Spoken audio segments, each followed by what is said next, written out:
We done it. We're live. Fantastic. Your death is the way to start this show off. Great news. Great to see it. Great to hear it. I'm not dying. You're dying. What variant do you got? Heavy congestion. How about you? Lambda variant. Lambda. Good time. Had by all. Good stuff.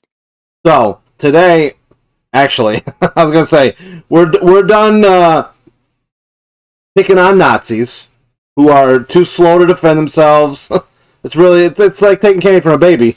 If the baby was had problems, but instead, oh shit! Did I forget to do the thing with the thing?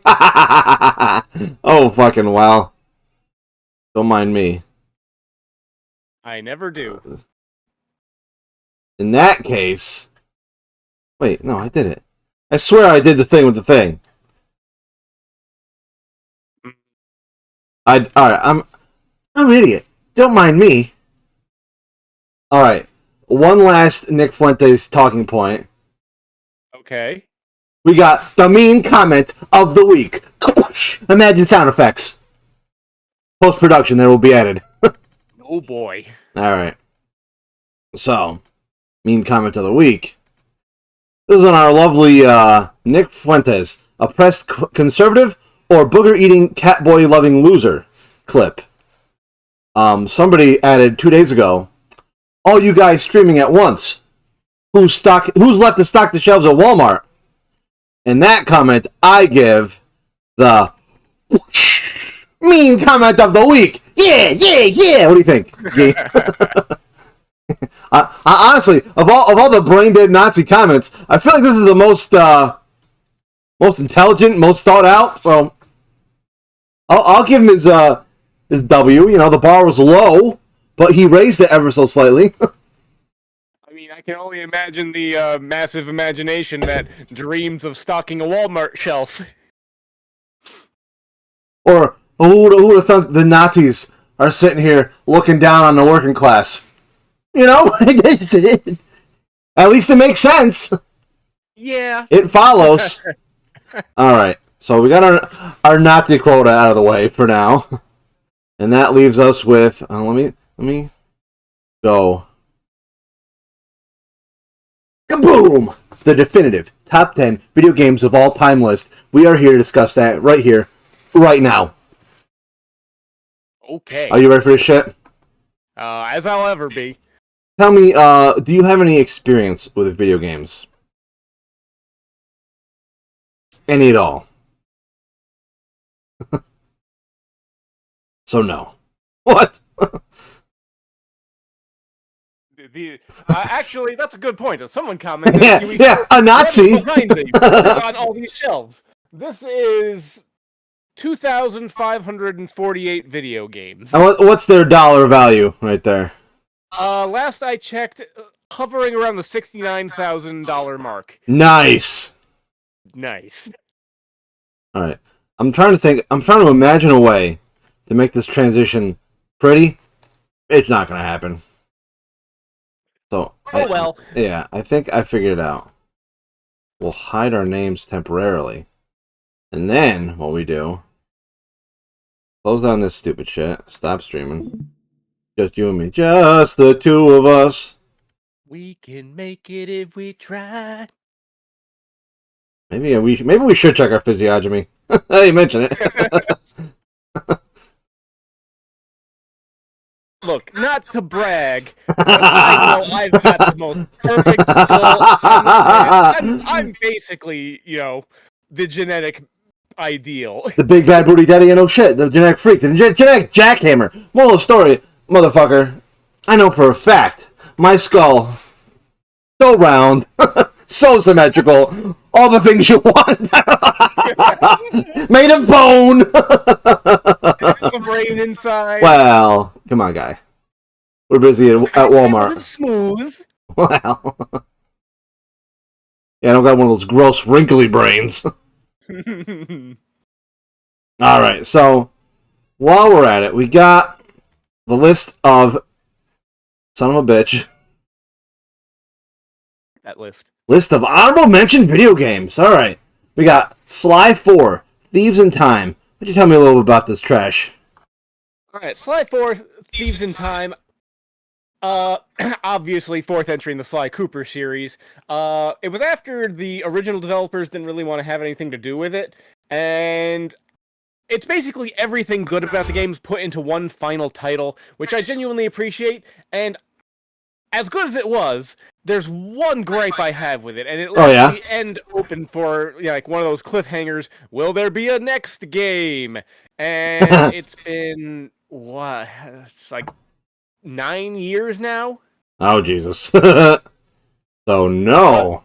But the cool thing is this was back when the PS Vita was a very much, in trend thing right at the time, and if you bought a PS3 version, like at launch, you'd get a code for the Vita version, and you could actually transfer your save over the two systems. Huh? What? The Vita was something that I thought looked like it could be pretty cool, like a pretty good idea, but just for whatever reason never worked out. And like there were so many applications of this thing. Yeah, it's sad. The Vita was great. One of the biggest problems, though, was proprietary memory cards, which, I think Microsoft is doing a similarly stupid thing right now. But anyway, so, yeah, if you wanted, like, an 8 gig memory card for the Vita, you'd have to spend, like, $40. Yeah, okay. Well, how big was the game back then, though? The larger games you wouldn't be able to fit on an 8 gig. Okay, then yeah. The largest one they had was 64 gigs, I believe, and that one costs like $200. Yeah, like that. So, but now I heard something about PlayStation 5, like they're beta testing, expanding the hard drives on that thing, and it seems like you gotta run through way too many hoops to boost the friggin' memory in that as well. So it's not like anyone's learned. Yeah. Yes and no. I mean, you do have to learn like the proper way to crack open the system. You don't void a warranty or anything like that. But the thing is, you also do have to know some very technical specs as to what. Do you literally have to take out a friggin' screwdriver and undo the friggin' case? Yes. Wow, that's ridiculous. But it doesn't void the warranty to do so. Interesting. All right. So we got Sly 4. You got any closing thoughts on Sly 4? Sly 4, wish they'd make a sequel. Excellent, cartoony platform stealth game. Worth tracking down if you've got a working PS3. Now, personally, I always hated this game. You know what? I feel like, how old were you when the first Sly Cooper game came out? The first Sly Cooper was like... Hang on, give me 1 second. Were you a young man? Child? Adolescent? Teenager? Let's see, I can tell you exactly. Sly Cooper, copyright, 2002. I was a freshman in high school. Yeah, even if I was your age, I still wouldn't have... It wouldn't have appealed to me. So, I get it. I get my trepidations, but... Yeah. And so my hatred for Sly Cooper in general is why this game isn't even going to sniff the top 10 definitive list, but... It's a nice mention there. Now, the next game on the list here, Brutal Legend. I couldn't figure out how to, on a notepad, do an umlaut, so it's incorrect spelling on there. But let's see if we can... Brutal Legend. Brutal Legends. Tell me all about this game. I know that said, like, Jack Black was the main voice in it, and had a bunch of, like, Lemmy Kilmister, Ozzy Osbourne, all heavy metal guys. Yes. This was made by Double Fine Studios, the same people that made Psychonauts and a whole mess of other... indie titles. Yeah. And it's basically a love letter to the whole metal music genre. So that's one reason why I love it. It's got, a decent sense of humor. Jack Black was very well cast for it. But the main reason why, it's not in my actual top 10 and will probably never be is because it's so misleading on its initial gameplay versus what it ultimately becomes. If you play the demo, you'd think it was sort of a mild platformy, hacky action, a hack and slasher affair with magic powers and all sorts of things like that. But as the game goes on, it slowly but surely turns into a real-time strategy game like StarCraft. Huh. Which is an odd combination. And is it kind of like the what's it called? The Knights of the Old Republic for Star Wars, which I maybe should have added onto my honorable mentions at least, but it's a very odd duck. Or is I'm talking about the real time strategy in particular, or is that literally just like you get an army and you're doing basically like the original Warcraft? Yeah, kind of. Like you have to go to an area of the field where you harvest some sort. Granted, it's been a very long time since I've played it, but you do have to craft and make units, amass them, and try and hold strategic points around the field. And another chief problem is it does not work with a gamepad.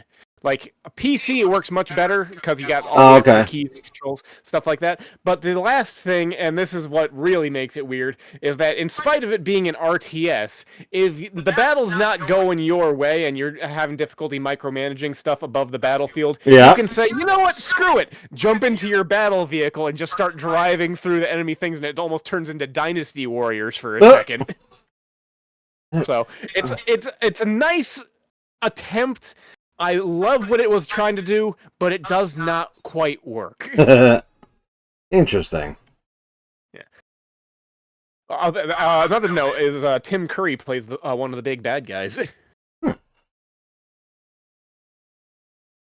But triple. One last thing about Brutal Legend: triple A all-star cast, but because of that and the music licensing fees, it almost bankrupted Double Fine. All right, I can see that. All right, Dragon Ball Z Budokai 3. Now, here's the problem that I see with any Dragon Ball game on these kind of lists is, like, moral of the story, friggin', there's so many to choose from. And there's so many similar ones and so many schlocky, terrible ones that, like, I haven't given any one particular one, like, enough time, I feel. So what makes Budokai 3 so great? Well, I contend that between Budokai 3 and Fighter Z, there wasn't really a genuinely good, intricate fighting game in the Dragon Ball series. Because from my experience, and I'm sure you've experienced it too, it's just a game where you basically run up, mash buttons, and see these crazy ornate combos. But yeah, a lot of fighting games can turn into that. Like you just a few buttons, and all of a sudden, like the screen goes crazy, and somebody's won and lost. Nobody knows what's going on. But the thing about not Budokai 1, the original, that one was kind of schlocky as well. Yeah. But 2 and 3, actually, I contend, had a decent fighting system, and it's one of the few fighting games that I actually cared to learn enough of the actual mechanics, button combos, and all that stuff. And I actually got really good at that fighting game, and they haven't done anything really like that since until Fighter Z, which had a different system, but still intricate enough where you can tell someone who knows what they're doing. Yeah. Interesting. Let's see if we can find some footage of this beast. Oh, there's that. Still doing Brutal Legend in the background. Dragon Ball. Now, how many? Is this one of those ones where there's like 1,000 characters? There's a fair number of characters, but it doesn't get absurd. Like, what was it? Tenkaichi 2 had like that's what I'm thinking. Yeah, the one where it had like 190 some characters. Like yeah, no, it didn't have all that. It had a few obscure ones, like it had you could play as Videl, Oob, Kid Goku, stuff like that. But it wasn't getting into the heavily obscure stuff. I prefer the heavily obscure stuff personally. Let's see, what is it? Well, actually, now that I think about it, like you could only play as Raccoon and Ginyu from the Ginyu Force. You couldn't do Jace. You couldn't do Jace, Birder, or Guldo. Yeah, like that's the problem. I feel like you either get your choice of like 8 guys or 700 guys. There's nowhere they probably have like 150 or so decent enough characters. Where if you had all the main ones, like every team, whatever. Like, it could be good enough, and that's PlayStation 2? That's, honestly, not bad graphics for PlayStation 2 game. Yeah, I mean, that was another thing about it is the cell shading was very well done, and see, Budokai 3 had 40 characters. okay. Well, it's one thing that it didn't have, and what that Budokai 2 did have. That Budokai 2 had some stupid fusions. Oh, I've heard of that. Like it Let's had see. Tiencha, and it had like Budokai a 2. Bell absorbed Boo. A bell? Oh, Vidal, you mean? Yeah, okay. Yeah, but no, it had like Cell absorbed Boo, or Boo absorbed Frieza, stuff like that. All fusions. What do we got here? Oh, all right. Well, that makes sense. That's the legitimate one. Oh, he's chubby though. Chubby version. This is the skinny one. Yeah. I think there was also Goku doing Potara with Hercule. Uh They actually had that as a fighting character. There it is.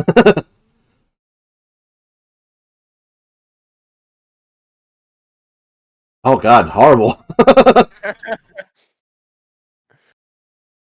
Oh well, that's a better version. And they really didn't expand on it too much from 2 to 3, but they did add just enough, but they did take away the fun fusions. Sad. Which I was sad about. There's Tiencha.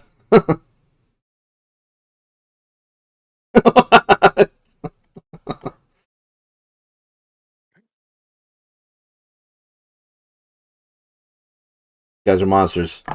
I was just kind of beholding the glory right now. Yeah, but still, the friggin' the graphics on it are not bad at all. No, they actually did a re-release of 1 and 3 on the 360 and PlayStation 3. Yeah. I don't know. I wish they included 2 on the bundle, but of course can't have everything nice. Bro. Oh, another fun fact: Dragon Ball Z Budokai 3, they actually aren't able to fully distribute it in its original incarnation because of soundtrack issues. Because apparently the composer got accused of plagiarism. Oh. Yeah, right. Oh, I've heard it's like it's a Dragon Ball thing. I don't think it's a video game specific thing, as far as I know. Yeah, you're the Dragon Ball in my life. All right, next one we got here is Need for Speed Underground 2 for the PlayStation 3. What is this dog shit? Why is it in front of me? Oopsies. Honestly, I don't recall much about like the background and all that stuff. But like this was during the whole Fast and Furious era. The one that's still going on now, and it's horrible.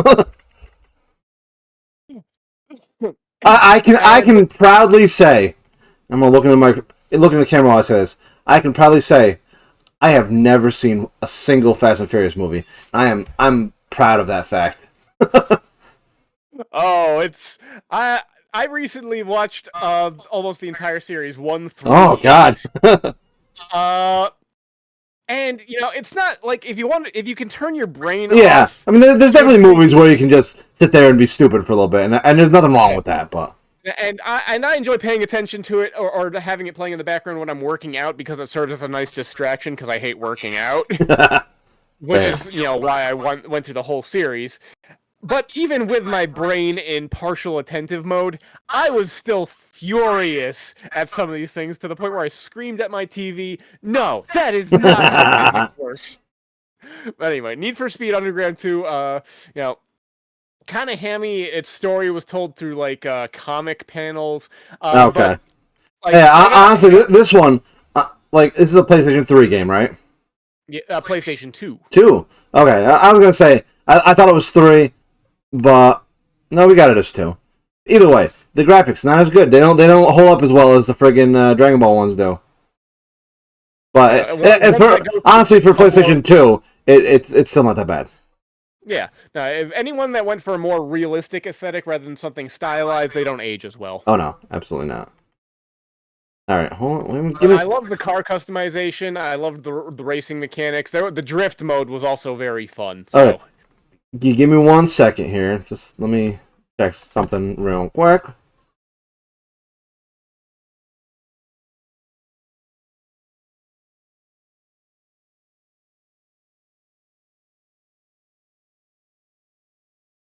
All right, we're good. We're good.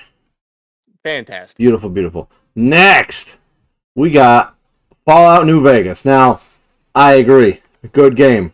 Tell me about this beast. Well, fun fact is, when I originally played it, I'm pretty sure I played it on the PlayStation 3, which was the worst version. And I am Really?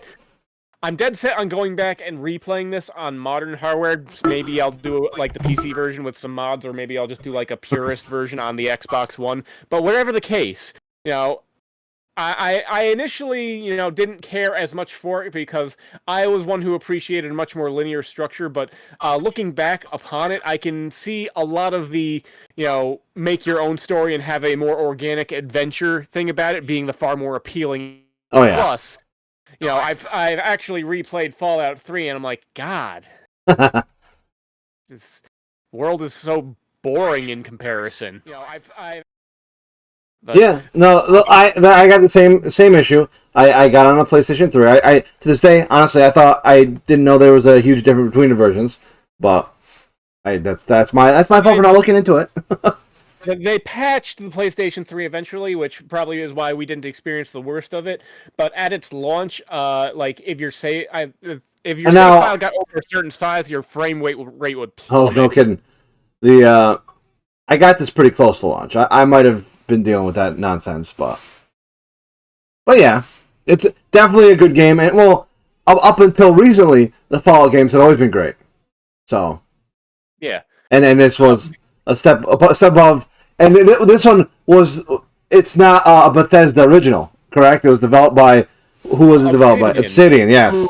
Who was actually composed of a lot of people from Black Isle Studios who made Fallouts 1 and 2. Ah, okay.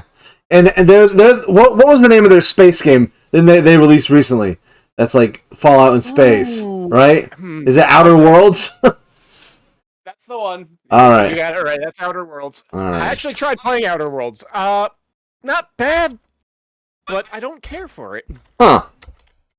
It's not necessarily... actually, I can quantify this because I was thinking, why don't I like this? And, Fallout New Vegas, I liked by comparison because it seemed like one whole cohesive world, whereas, the Outer Worlds took place on multiple planets, and, it felt so broken up because with New Vegas, you're just constantly in the land of Vegas. Yeah. Whereas Outer Worlds, you have to go from one planet to the ship to another planet, and if you want to go back, you gotta go back to the ship, and there were a few hurdles in just getting there as far as my playthrough was concerned. That kept it from feeling wholly cohesive. Well, and it also sounds like they're trying to recapitalize on past glory, so that rarely works out. Let's see, we got Fallout New Vegas, Kingdom Hearts 2. Holy shit, you disgusting weeb. Tell me all about this game. Alright, so, let's see. Sephiroth, Donald Duck, and Cloud walk into a bar. Wow. and they wear tight clothes and kiss each other? Yeah, that's about what I got out of the game. Having never played it. It's Disney with Square Enix. The story at this point, it's not supposed to make sense. It's basically just there to show you off all the plots and stuff or show off all the Disney stuff. Yeah. It's so absurd, but the gameplay is so over the top, and I loved it when I was playing it. Yeah, well, when you were a wee lad. It's the classic anime trope of you must fight back the darkness with the power of friendship and cartoon voices. Wow, they really need to work on a new trope over there. Let's see, Kingdom. Now, what separates this game from the original or the third one? The first one was more of a proof of concept. The gameplay, Kingdom Hearts 2 was more visceral, had a lot more, customization and different modes for combat, had obviously better graphics, had more worlds to explore, dealt with more of that teen or tween angst that you dealt with back in the day, of course.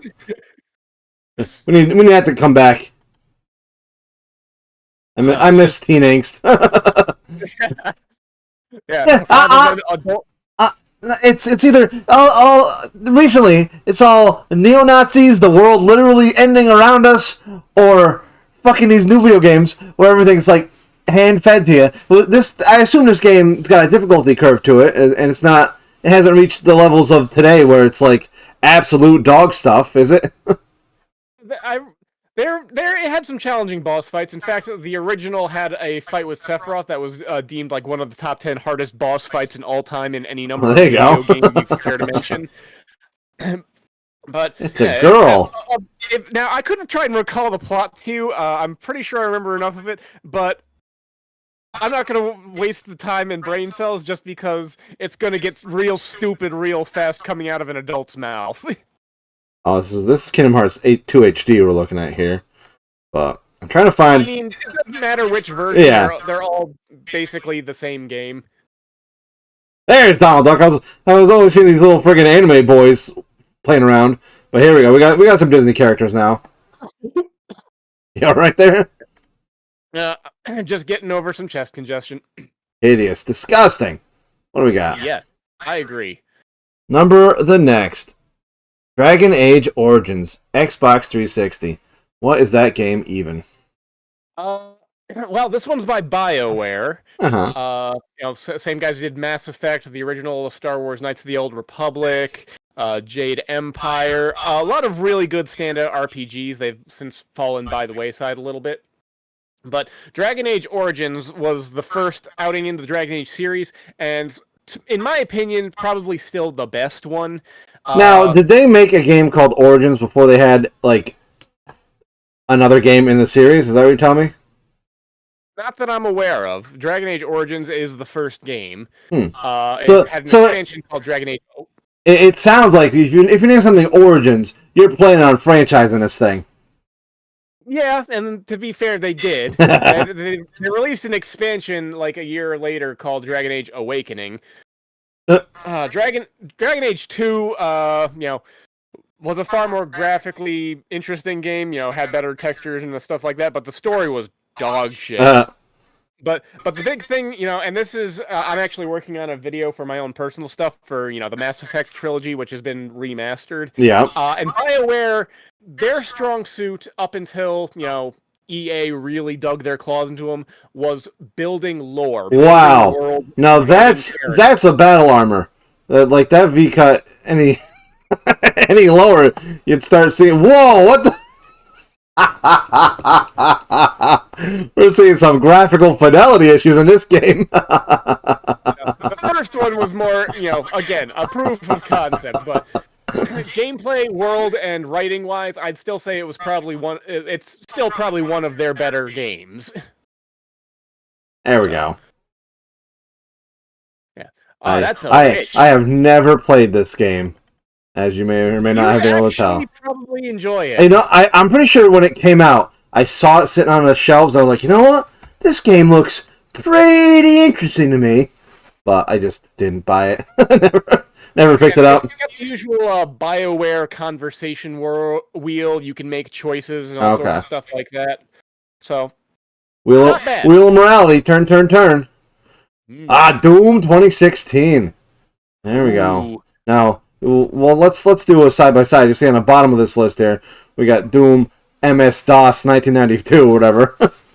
So, we can hit these both up in the same. And what makes you pick Doom 2016 over the original? Partly because I've never really been big into original Doom games. Like they always existed. They were always kind of on the periphery of my gaming scene. But I also lived as a relatively sheltered individual as a child, so there was no way in hell I was going to be getting Doom on a PC. Yep. But that's true. Well, then again, I'm pretty sure it was at one point, if I'm not mistaken, it was one of the most heavily pirated games of all time. You alright there? Died again. Oh, Jesus Christ almighty.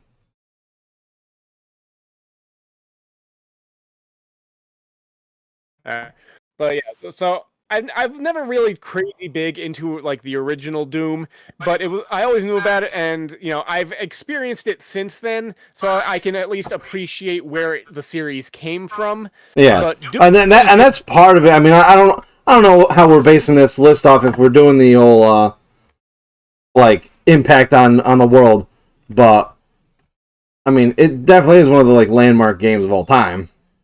Yeah. But like I've also played Doom 3, and I actually had a lot more experience with that before I actually had experience with Doom 1 and 2. Which is horrible. It's more of a survival horror game rather than Yeah. fast-paced action and all that. But nonetheless, like jumping from Doom 3 to Doom 2016, you can see why someone would be like, "Oh my god, this is amazing." Yes. Here we go. We're looking at a side-by-side comparison of the two games. I mean, here's the thing. Like, nowadays, especially since the new one came out, and with the graphics the way they are, like, I tried playing the original Doom on a Super Nintendo, and the graphics on that, my God almighty. It basically doesn't even belong on that system. No, it absolutely doesn't belong. Let me see if I can pull up a Doom SNES. Because here, like, you can't, and the sound, the graphics, the everything. Yeah.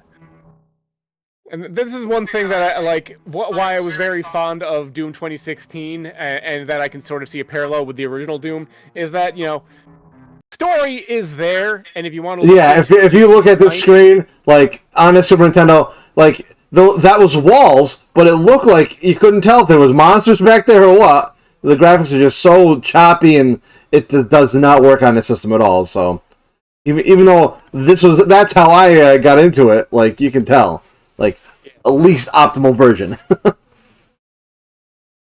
But not the least optimal version. There's also the pregnancy test version. There is that. Honey, we're having a cacodemon. Wow. Don't tempt me further. All right. But yeah, Doom original versus 2016. The story was there. If you wanted it, you could look into it. But it wasn't the forefront thing. And Doom 2016 actually highlighted this and even made fun of like the really in-depth story that they tried to go to for some other iterations. Oh yeah. Illustrated in the first few seconds, where like exposition on a screen. Nope. Yep. Well, now the original Doom, I've looked into it a little bit. They wrote like a Doom Bible, so they knew all the backstory. But there was certain, like, I think if you beat a game or whatever, like, you get a little splash of information on a screen. But really, the story was, you've got a gun, shoot some demons. Yeah, that's the story. All right. No story serves the gameplay. Exactly. All right. So now we got Mario Kart 8 Deluxe. That's the Switch, right? Yeah. Now, bear in mind, I wrote this a while ago, and that was kind of my, that was my jam at the moment, where just kind of the game I went to have fun. Yeah. Still a good game. Now, are you saying you're removing this from your honorable mentions? No, not necessarily. Okay. It's just, I considered this because this is a game you can throw on, and it's just fun. You can waste 10 minutes or a couple hours, depending on what you got going on. So I mean, it's definitely a game worth looking into. I mean, and the thing is, if you've got a Switch, you've already looked into it. Like the buy rate is almost 1-to-1. At one point, it was at least. Yeah. But and I did appreciate one thing on the Switch version over the Wii U version, and like the last unlockable is like the golden cart and golden wheels and all that stuff. Yeah. They cut the amount of coins you had to collect on each course by half. Wow. It was like 10,000 coins you had to collect, and then they made it 5,000 or something along those lines. So yeah, I think I sunk about. I was gonna say this is almost like a direct just port from Wii U to Switch, but. Yeah. At the same point, complete with what now? Complete with Mercedes-Benz. Ah, yes. Was that was in the Wii U, right? That was both. All right, great. I'm glad they brought that over.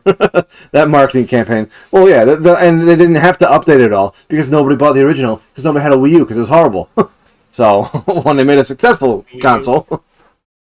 I like the Wii U. I will fully acknowledge Nintendo screwed up marketing it, but I still have some appreciation. Well, no, you know what? Like it was interesting. You're right. The main problem was they acted the name was horrible. They confused, like how many grandmas had a Wii, and then when they saw the Wii U coming out, they thought, oh, well, that's just like a little extra thing you don't need. I've already got the Wii. So, yeah. And the fact that, like, for how many years were, like, GameCube controllers and Nintendo Wii nunchucks still floating around for every system? Like, the controller drawer got a little confusing there for a while, so I'm glad they unscrewed all that trash up. But so you're telling me that this game isn't even high on your honorable mentions list. All right, now we got here's another fucking colliding view here. You got Conker's Live and Reloaded, and I've got Conker's Bad Fur Day, the original for Nintendo 64.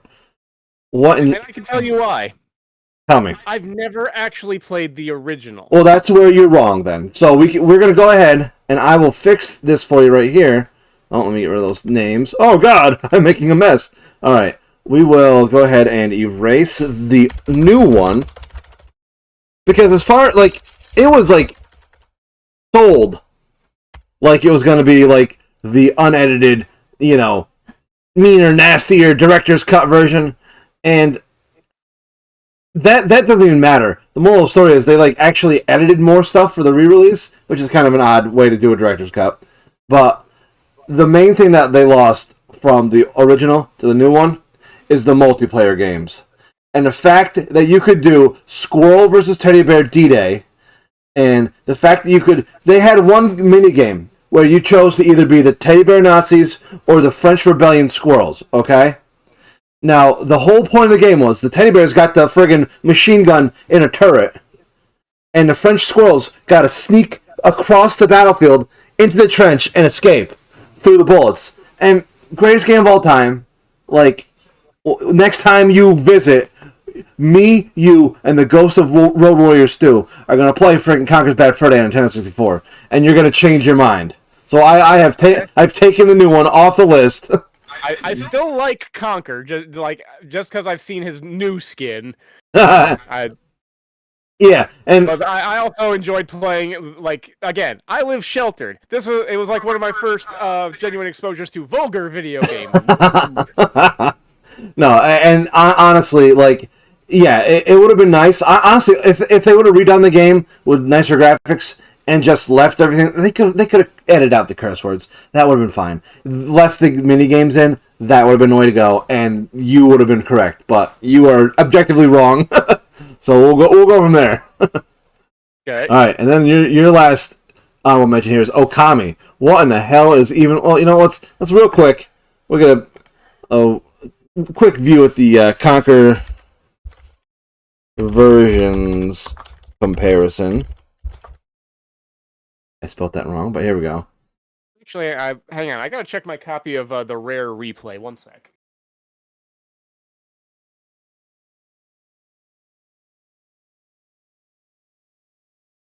Replay. All right.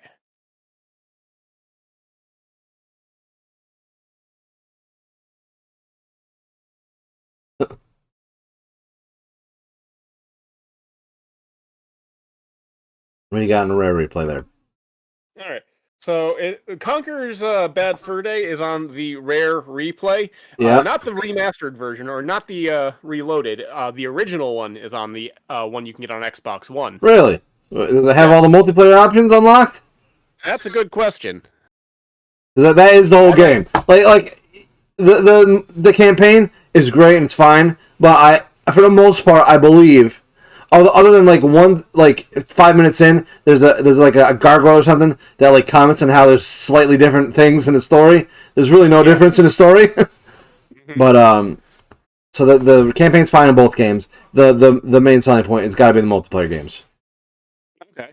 That's I might have to throw this in the next week and check that out. Yeah, and I mean honestly, like the graphics obviously are 1,000 times better than the new one, but like there's for the goofy cartoony look, there's nothing wrong with these old graphics. Yeah. Well, when you really look at them. Like I said before, stylized stuff ages much better than bleeding edge realism. Oh yeah. All right, what do we got next? Next is gonna be Okami. Tell me all about Okami. I don't even know what I have. Is that the one with the wolf? It is Legend of Zelda in Wolf's Clothing. Wow. So didn't Legend of Zelda do like he was a werewolf one time? Kind of, yeah. Okay. So What is this? basically, you're the reincarnation of the sun god Amaterasu, brought forth in wolf form. Disgusting weeb. And you gain powers to control and modify the world using the celestial brush instead of the usual Legend of Zelda tools like the boomerang, the bomb, the grappling hook. Instead, the celestial brush appears and makes the world that you're occupying into a canvas, and you control the brush to draw various shapes. And those shapes can, affect the world around you. Like if you draw a straight line, it's a slash on the world. You can draw a bomb to form a bomb in the world. Draw streams from areas of water to cause it to, put out a fire. Stuff like that. Interesting. Now, I like the art style. The story is okay.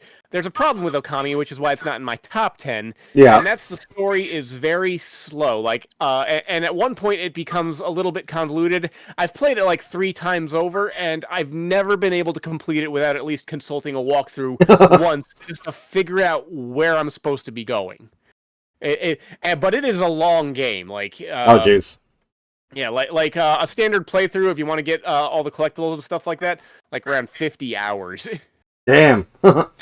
And here's one thing, like, the game starts out and is, you must defeat the evil demon Lord Orochi, and you spend like 10 hours playing to gather everything you need to go get him, and finally you defeat him. It's like, congratulations, now go see the rest of the world. It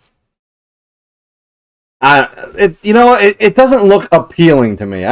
I can see it's clearly going. It's trying to be like an anime game. I get it, but at the same time, something about the art style, like it's cartoony and all, but I feel like it doesn't hold up as well. I don't know. I disagree, but that's just because Well, you were a fan to begin with, so yeah. Fair. Agree to disagree. Well, if you're not letting it in your top 10, I'm definitely not letting it in the top 10. So. Next. Let's see. Wow. Super Double Dragons. Now, my favorite friggin' genre of all time is the side-scrolling beat-em-ups, which they don't make anymore for some reason. They just stopped. Well, they actually are still making them. Now, they also make friggin' A-Tracks and stuff and Atari games. Now, here's the deal. Let's be honest with ourselves. For a long time, big studios weren't making these at all. Like, it was passe. And a lot of smaller studios now are bringing like it's a retro thing. Clarify. They're not receiving the AAA budgets and marketing anymore. Yeah. So. Yeah, and honestly, if it weren't for the retro fad thing kind of going on, I don't know that these would be being made at all anymore. Well, let's see. We got Super Double Dragon. So and in my list, I had a bunch of these beasts going. Let's see if I can find a. So I had this one and TMNT Turtles in Time, which are both fantastical games. Now I feel like this game is going to be and one of these side-scrolling beat 'em ups actually made it onto my my top 10 list. So I feel of the 3 that I've got, this is number 3. But it's still great. Right. The main problem with this one, I mean, it's a great, you fight all the ninjas you want, all the guys in suits you want, but the real thing that holds us back is it's such a short game. And of course, this is back in the era where they're trying to steal all the quarters out of your pocket they can from the arcade versions.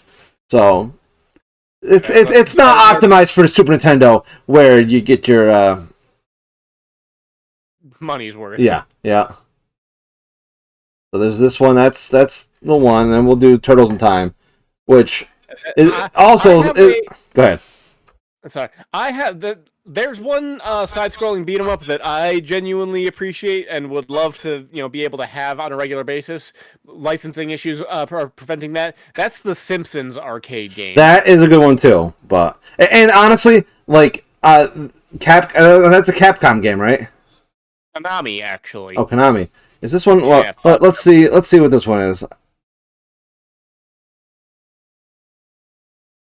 Konami. All right, so it's the same company. I thought they were the same company, but And speaking of Konami, I'm breaking this for a video I'm making. Hold on, breaking what? Oh, what is that? It is their logo, and I'm going to be breaking this as a symbol for a review I'm doing. Where did you get a Konami logo? $5 on eBay. What is it off of? Some guy just 3D printed it. Oh, okay. Fair. So yeah, I mean, it's a classic, and the Super Nintendo version is what we had it on to play as children, but the arcade was clearly superior because you could have 4 people at one time. You'd be all Ninja Turtles. But you could get multi-taps for those for like the Super Nintendo, but they weren't exactly the most common. And this does not support that, which is ridiculous. Ooh, anger.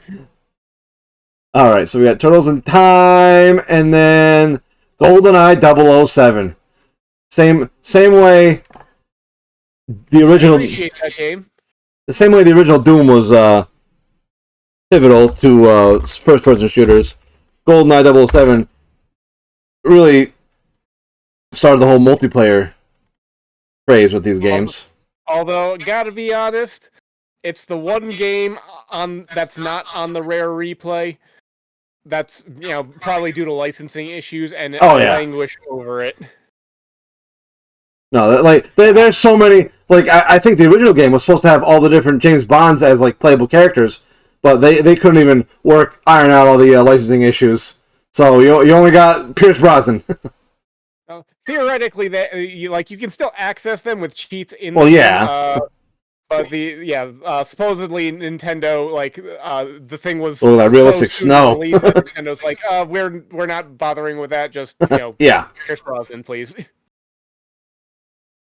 Well, and it's at this point, and even to this day, James Bond, sure, he's a globally known character and all that, but he's not so cutting edge popular that you'd think he'd be one of the highest selling video games of all time. But here he is, and it was all the game. This could have been Mario goes on a rampage, the game, and it still would have sold. Now, obviously, tell me if you disagree with this. Mechanically, and graphically, it has not aged great, but nonetheless, because... And let me just... I'll segue into one of the next honorable mentions here. Until we had dual analog sticks, first-person shooters on a console were horrible. Yeah. Let me see. And do you recall... It was actually a relatively recent news story. They actually leaked a version that was going to be released for the 360, but it fell through at the 11th hour because of licensing issues once again. And so, within the last couple months, they released an entire playable build of GoldenEye 007 for the Xbox 360. Wait, who did? I don't know who leaked it, but it was a leak, and it's out there now. I've not heard or seen of this. I know they've been trying to remake this for years, the 007, but... I'm pretty sure, if you have an Xbox 360 dev kit or a 360 emulator, you can download it and play it right now. Well, you might have to try that. Maybe we'll stream that one day. Okay. But yeah, I've gone back, tried to play GoldenEye, and just the fact that you've only got the one stick on this horrible... let me demonstrate the horrible Nintendo 64 controller, which of course I can't find one right now. Oh, there it is. Did you know that there's a control scheme where you can technically have double analog sticks, but it's one controller in each hand? Yeah, I feel like I've heard of that, but yeah, no thanks. I mean, although, you imagine sitting there, I'm a real cowboy! Dual wielding. There was supposedly another scrapped feature they were going to try out where you could take out a rumble pack and then slap it back in for the reload. Wow. Well, Nintendo said, "No, you're gonna wear out that." Yeah. Too many returns. Yeah, but I mean that would have been amazing at the time. Let's see. So here's Halo, and Halo, another one. I mean. me and the pals used to hook up our friggin' LAN connection cables and get 4 TVs in a room and 4 Xboxes and play all night and drink Mountain Dew. I mean, that was 2002, the year. That was the pinnacle of gaming culture. Oh yeah. Thank God. You know what? Thank God we didn't have Extreme 3D nachos or Doritos and friggin' Mountain Dew game fuel. Too much. It would have killed us. We would have been too extreme, frankly. Let's see. What else we got left here? Oh, Batman Arkham Asylum. You know, honestly, this game came out too recently, and I shouldn't have been into it. But I got it like when it was new. Didn't play it because it was too much involvement in it. And then one day I just slapped it in and couldn't put the goddamn thing down. It is great. It's not really anywhere in my top 10, but I can appreciate it as a great entry and a good superhero game in general. And there's been a lot of games that have tried to ape it. Since it came out. That Spider-Man game that came out not too long ago for PlayStation 4. Like, I saw people playing that, and I was like, holy crap, this is just Batman Arkham Asylum, but with Spider-Man. The same idea. Yeah, Mark Hamill's Joker, excellent stuff. Yeah. I think this might have been his last, or Injustice, one of the two. Mark Hamill did the Joker for all but the last. Did he do? Mark Hamill retired from the Joker. Now I know he did this one and the next one, but that might have been his last one game wise. Mark Hamill Joker.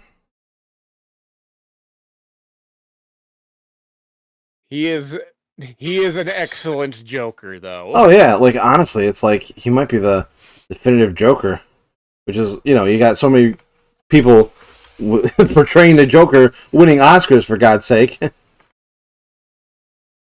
The fact that the cartoon voice, right? Yes, he was, and people thought he was great at it, but then so many people have been great since then that he's 4th on the list at this point.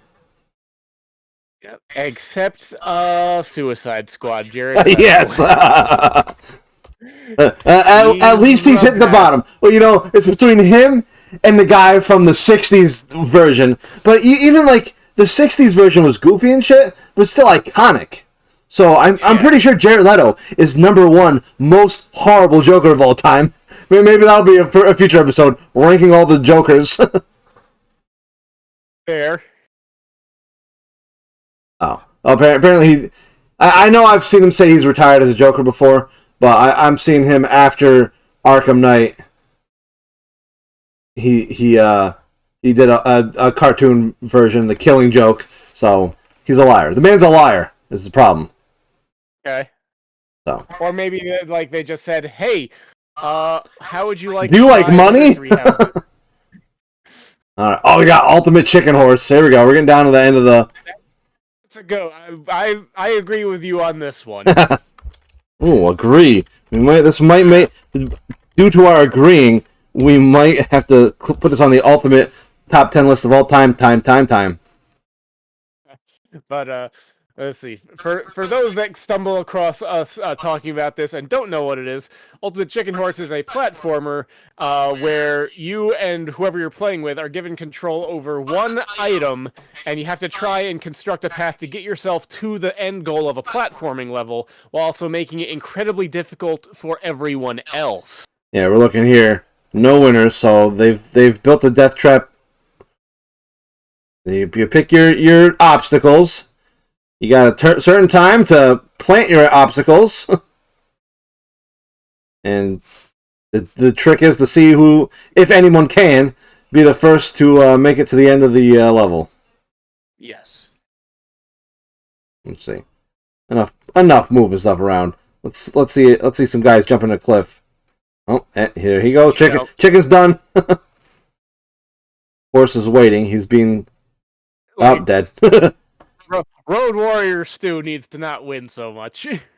Well, he's dead and in hell, so maybe. We got a chance. Maybe, but like this is one that my cheeks hurt from laughing so much at the Yes, playset. I agree. That's like it's not a technical masterpiece. There's no story to it, but it's a gay old time every time you do it.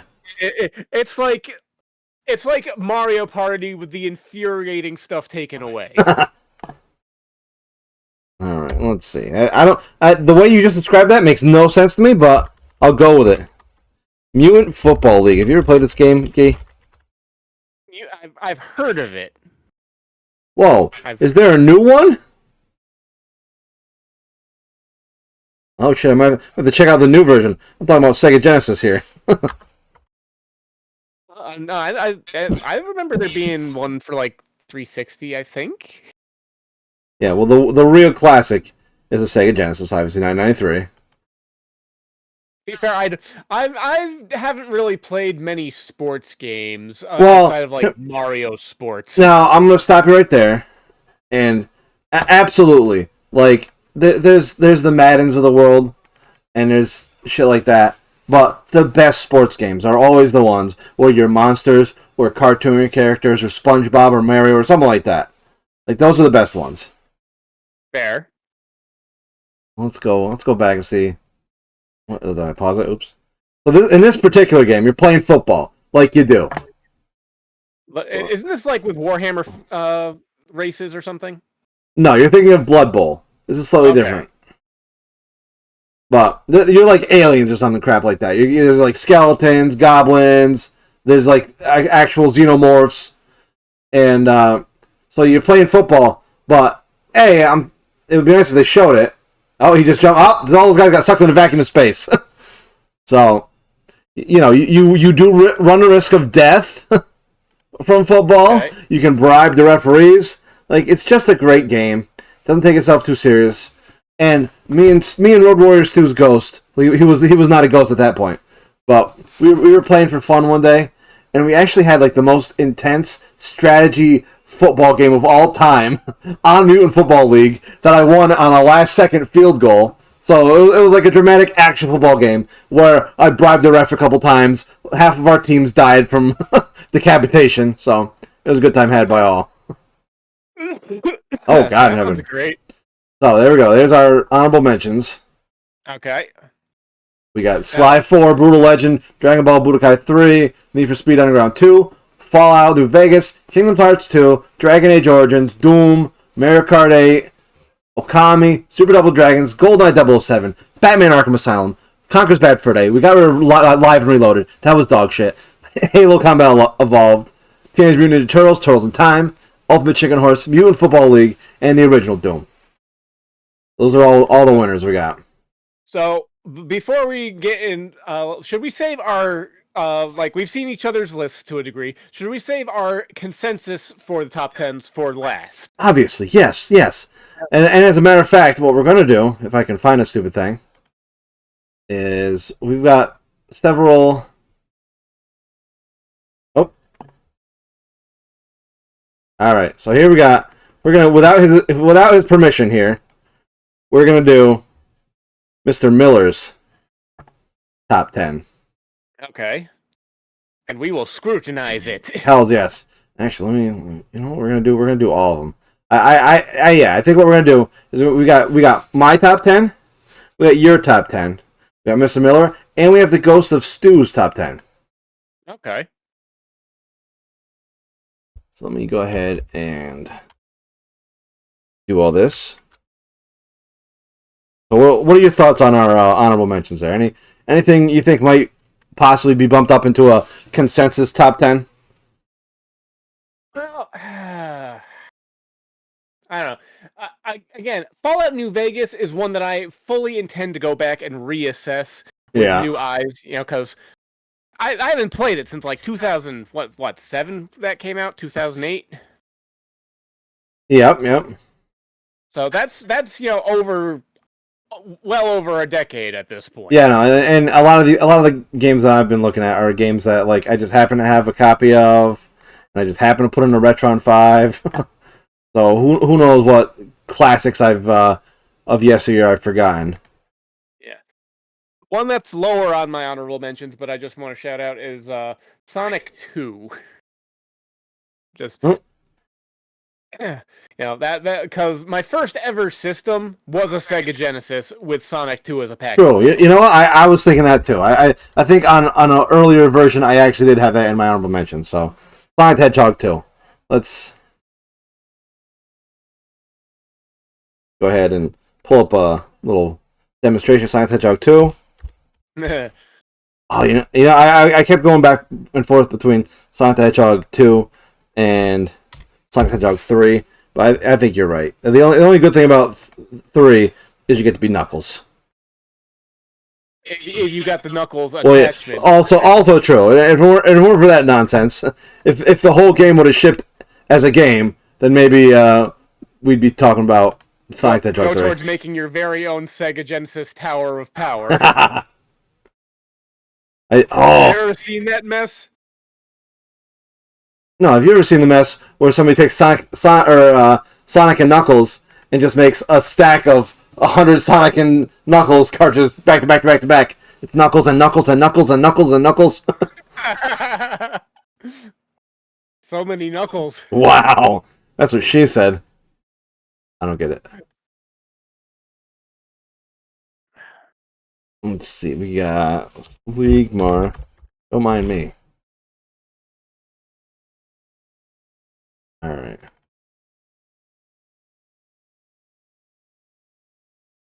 Let's do one of these numbers. Format. This is messy.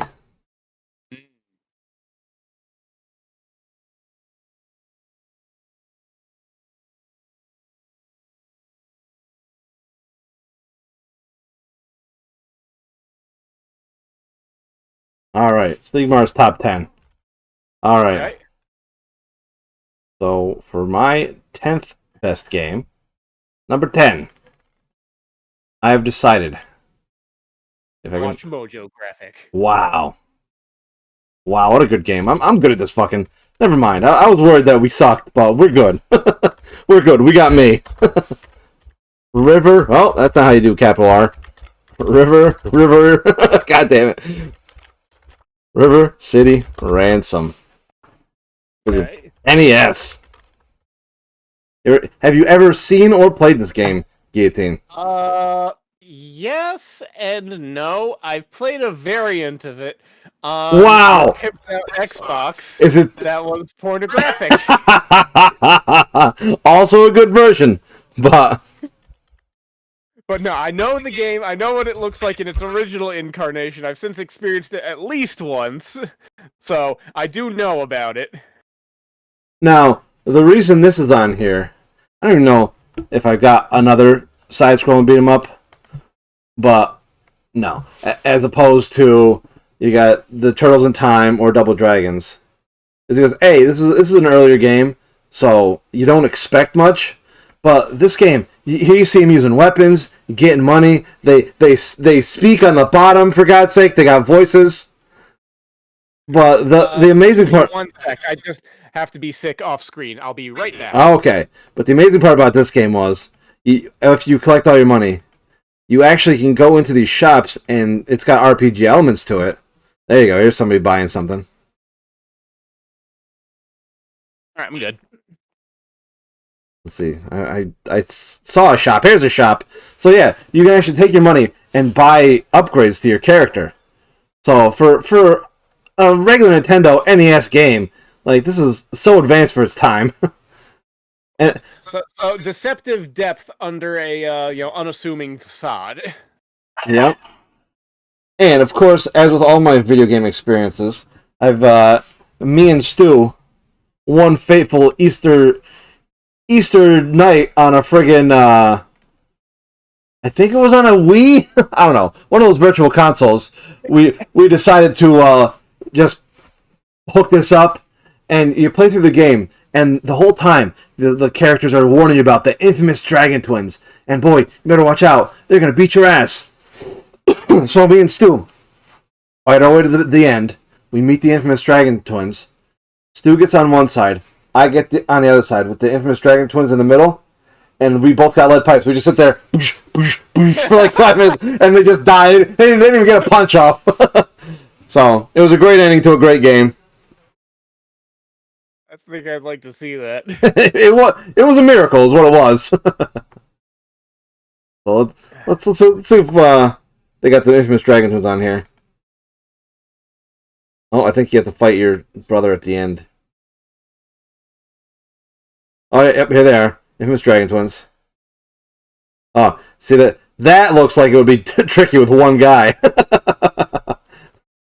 Rather than just batting someone from both sides. Yeah.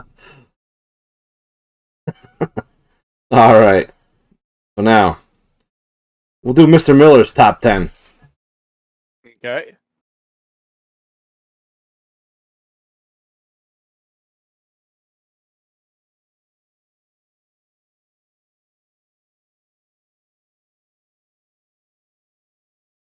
All right. Drum roll, please. Don't do a drum roll. No. Now, I thought you were a horrible, hideous weeb monster. But apparently... Piece... Pirate Warriors 4. I've never even heard of this. And you know what? One Piece is a show that it seems like it'd be interesting. I know Goku fought the One Piece man at one point from Dragon Ball Z. So it seems like I should be interested, but I just don't know. So what do you know about this game? Well, I know more about the anime. Now, if it's One Piece Pirate Warriors 4, you said, right? Yeah. It's Dynasty Warriors meets One Piece. Oh, okay. All right. I'm more into it now because Dynasty Warriors I can get behind that. Yeah. So, the One Piece world, if you watch the anime, the characters are all freaking OP as hell. So this actually works out as a perfect melding of genres. Now, here's the thing, and this is a complaint from Mr. Miller, who's too much of a fucking coward to show up himself, to face us, and fight for his honor. But love you. Fucking first and foremost, we're talking about Pirates Warriors 4. Yes. So there's 3 other ones out there. One sec. Not to mention, there's all the different. There's Hyrule Warriors. What's the main game? Like the Warriors series, there's so many of them out there. So how the hell does this one differentiate itself at all? That's my question. Because it looks like all the rest of them I've ever seen. Frankly. Just with a different skin on it.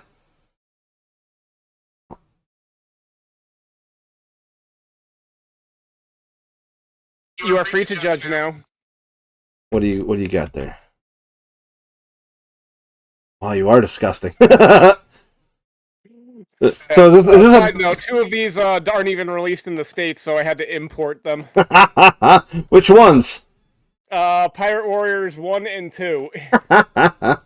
But so basically the big thing is just the storyline, because obviously years go by between iterations of the games, and so whatever the conclusion of the last arc was is usually where the Pirate Warrior game just leaves off.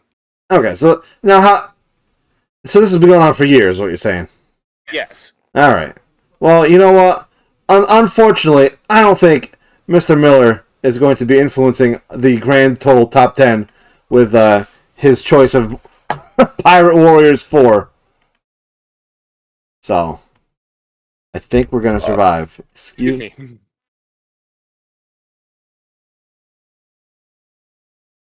This okay.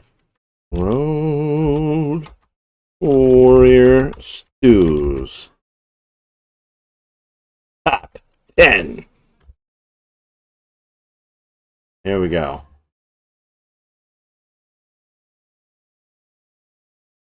And now, for Stews, number 10. Game of all time. Alright, interesting choice. Interesting choice. Okay. Yeah. I sit here in suspense and phlegm.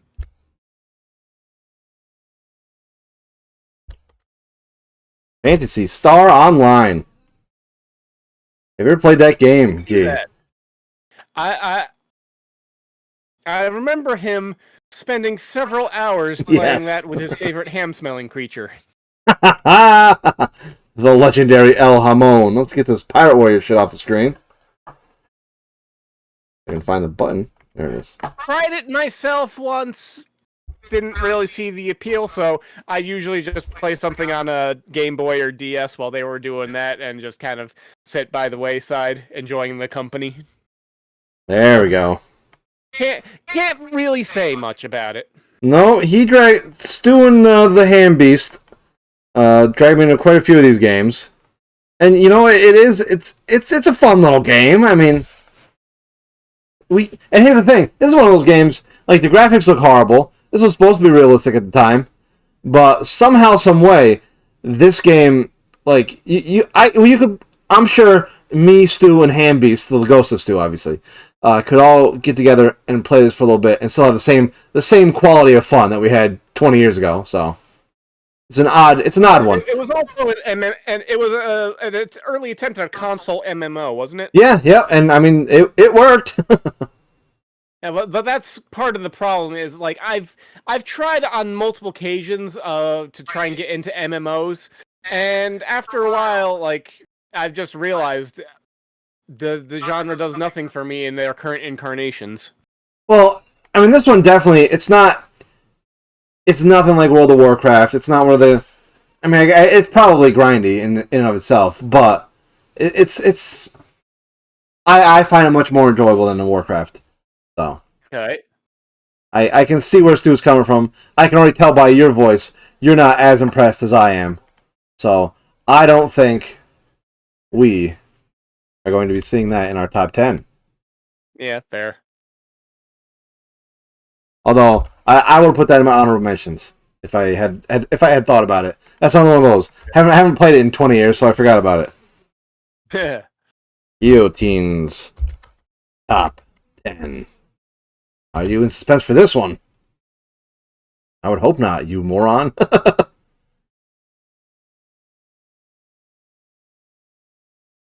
Oh, okay.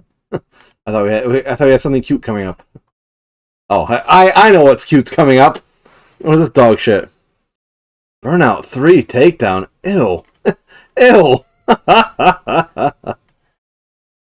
What makes this any different than any other game? Burnout 3. Burnout 3 Takedown's a bit. Well, the Burnout series in general was its emphasis on racing and destruction. Like, you could take out opponents. What about Twisted Metal? Yeah, but it wasn't cartoony, over the top, or evil. Like, it didn't really. No, it's worse. So it's absolutely worse. I didn't care for the dark aesthetic of Twisted Metal, I'll be perfectly honest, but it's also, like, there's no weaponry. It is you ramming cars. It is a demolition derby at 180 miles per hour.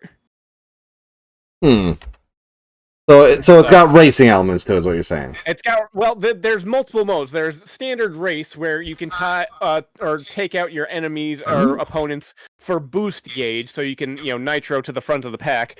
But time trials, lap knockout. But the other thing, and this was probably one of the big selling points of the Burnout, is the crash mode, where a camera zooms out to show you like a scene, like a bunch of intersections or overpasses or whatnot, and you need to try and plot the trajectory of your car to cause as much damage as possible.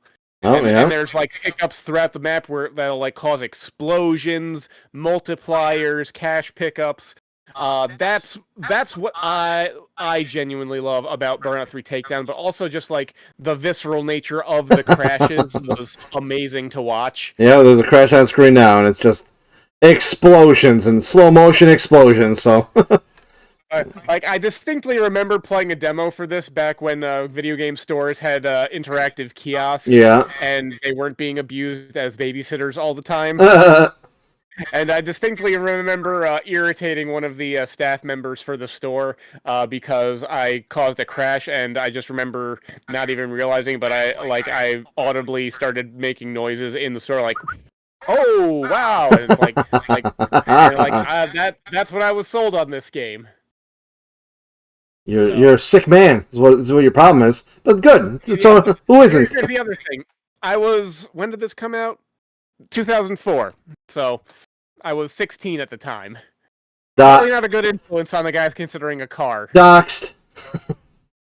All right. Interesting. Oh, you know what? You kind of sold me on that game. At first, I was pissed that you'd even show up to my house, but now you're welcome back in my house at some point. Well, if you're interested, there's another title in the series that's playable on the Xbox One, and that's Burnout Revenge.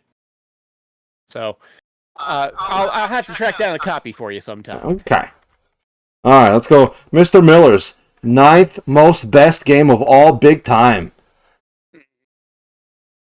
All right, this is not as much of an embarrassment as One Piece Pirate Warriors 4, so I'm gonna give him a pass on this one. Borderlands 2. I assume that's PC. I can sort of appreciate that. Yeah, well, you know what really got me about the stupid Borderlands game, especially 2, was that mother funnin' robot Claptrap. I hate that guy. He's so fucking annoying, and the fact that people like loved him, that irritated me more than anything. Now, he was there just enough to be on the cusp of annoying, but I tolerated him in 2. In 3, the entire first mission is shadowing him, and I was thinking, oh my god, shut the fuck up. You know where my hatred of fucking Communist Party leader Chen comes from? The first time I ever interacted with this Chen character was playing Borderlands 2. And it was my first time ever playing Borderlands. I had like a level 1 character. I'm just trying to figure out where the shit is, what button to shoot, that kind of stuff. And this motherfucker's like level 99, fucking elf mage, whatever the hell. He's got all the stats, and they're going for the legendary weapons, or whatever the fuck they're doing. I don't know. And right. He's so fucking condescending and dismissive of me trying to learn in Borderlands 2 that, that probably put a friggin' bad taste in my mouth more than anything. But there it is. So when Chen doesn't watch this, he'll know this is the reason I hate him. I like Borderlands 2, but honestly, I played it to death, and so, I just didn't really care. No, correction. I cared enough for the pre-sequel, but Borderlands 2 had just enough humor balanced with levity where it was well done. Everything after that lent so far into the humor aspect that it just pissed me off. Yeah. I mean, and obviously you can appreciate some, like, everything not being so fucking deadly serious. But at the same time, like, how are you supposed to get invested when everything's a fucking joke? Tonal... There's that asshole Claptrap. Go ahead. Tonal variance. That's a good way of putting it. True. It's like a Michael Bay movie. Everything is explosions the whole time. You get bored of the explosions. Yeah, exactly. All right. Well, there's possibly. Mr. Miller. At least that one's a video game, Mr. Miller. I'll give you that. Road Warrior Stew. What does this dickhead want for number 9? He's a ghost now. A dickhead ghost. So.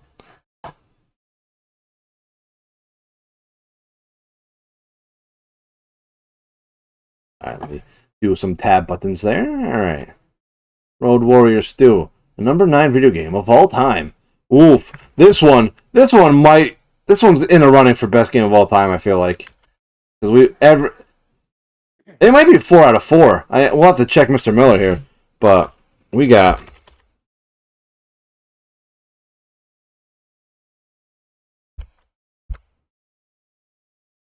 Star Fox 64.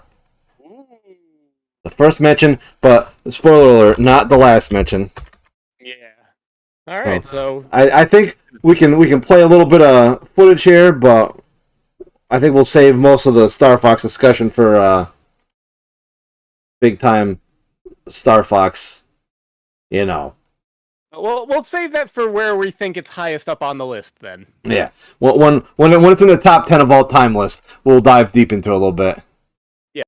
So here we go. We got Stu. Uh-oh. Did you just die on me? Yeah. Just a little minor death. Thank God we got Star Fox up on the screen. Am I sharing screens with you? No, I'm not. Okay.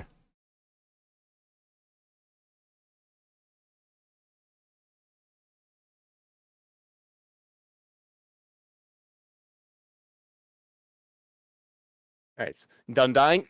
Yes, I am done dying. Just had to put our jazz on the stuff.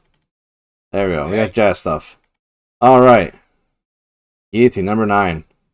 Spence is killing him. There's no good way to do this, by the way. Live. So, number 9. Wow, I never even heard of this game. What's a Redux? 2033. Oh, that's not the that's the name of the game, not the It's Metro 2033 off of the Redux package. The hell does that mean? Hold on. You could make the argument that Metro Redux overall, but basically, What system is that for? It's on the first version I played Xbox 360, but the version that I'm going for is the PS4 version. Xbox 360? Well, let's say PS4 version. They have Metroid games on a PS4? Metro. Oh. Metro. Oh. There's the problem. Okay. All right. So, give a brief summary. So basically imagine where the Cold War escalated and Soviet society retreated to the subways as bunkers and then somehow managed to rebuild to have a base functioning society all below ground in Moscow. It basically imagine like a much bleaker, much darker version of Fallout 76 all below ground. That's all just first-person shooter, a lot less RPG. Huh. A lot less RPG, you said? Less? Less RPG. Okay. It's a decent shooter. Places a bit of an emphasis on stealth.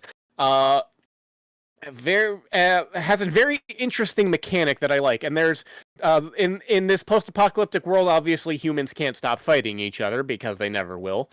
True.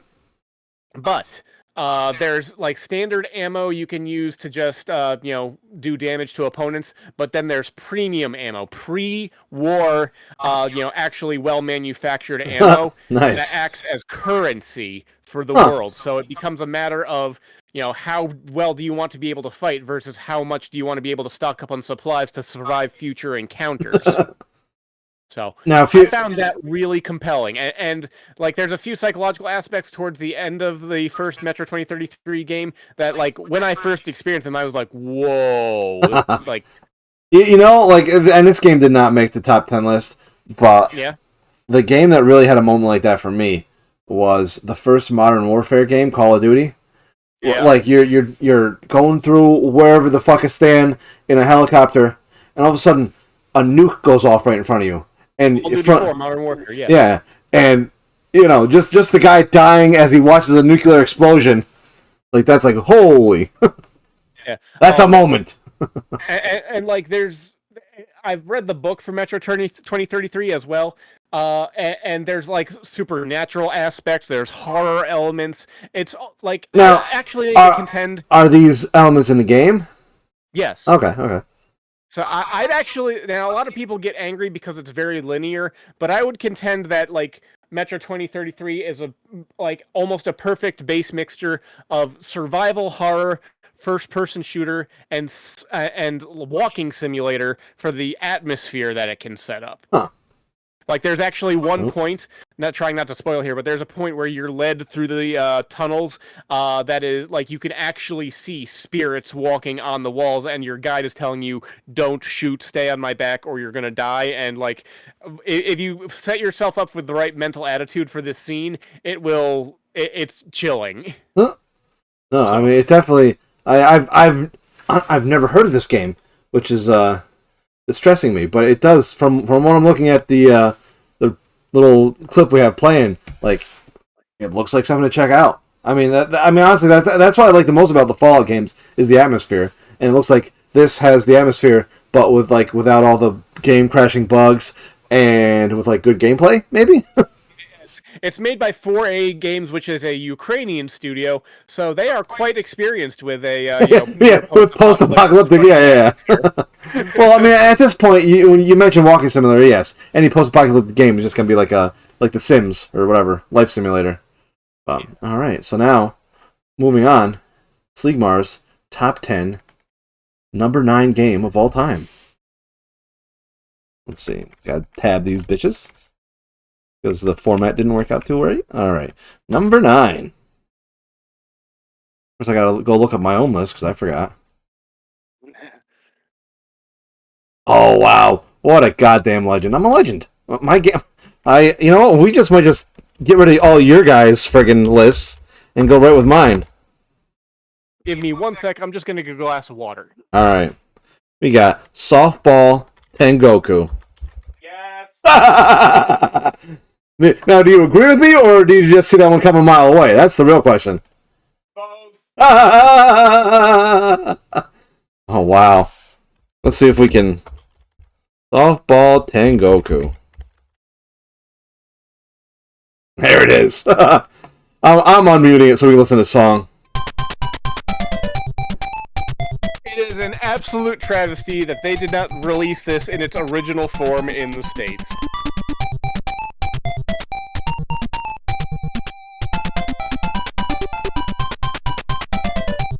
Like, they could have renamed it Monster Baseball Fiesta or something like that. Yeah! Alright, let's mute this goddamn abortion real quick. Alright. So yeah, moral of the story.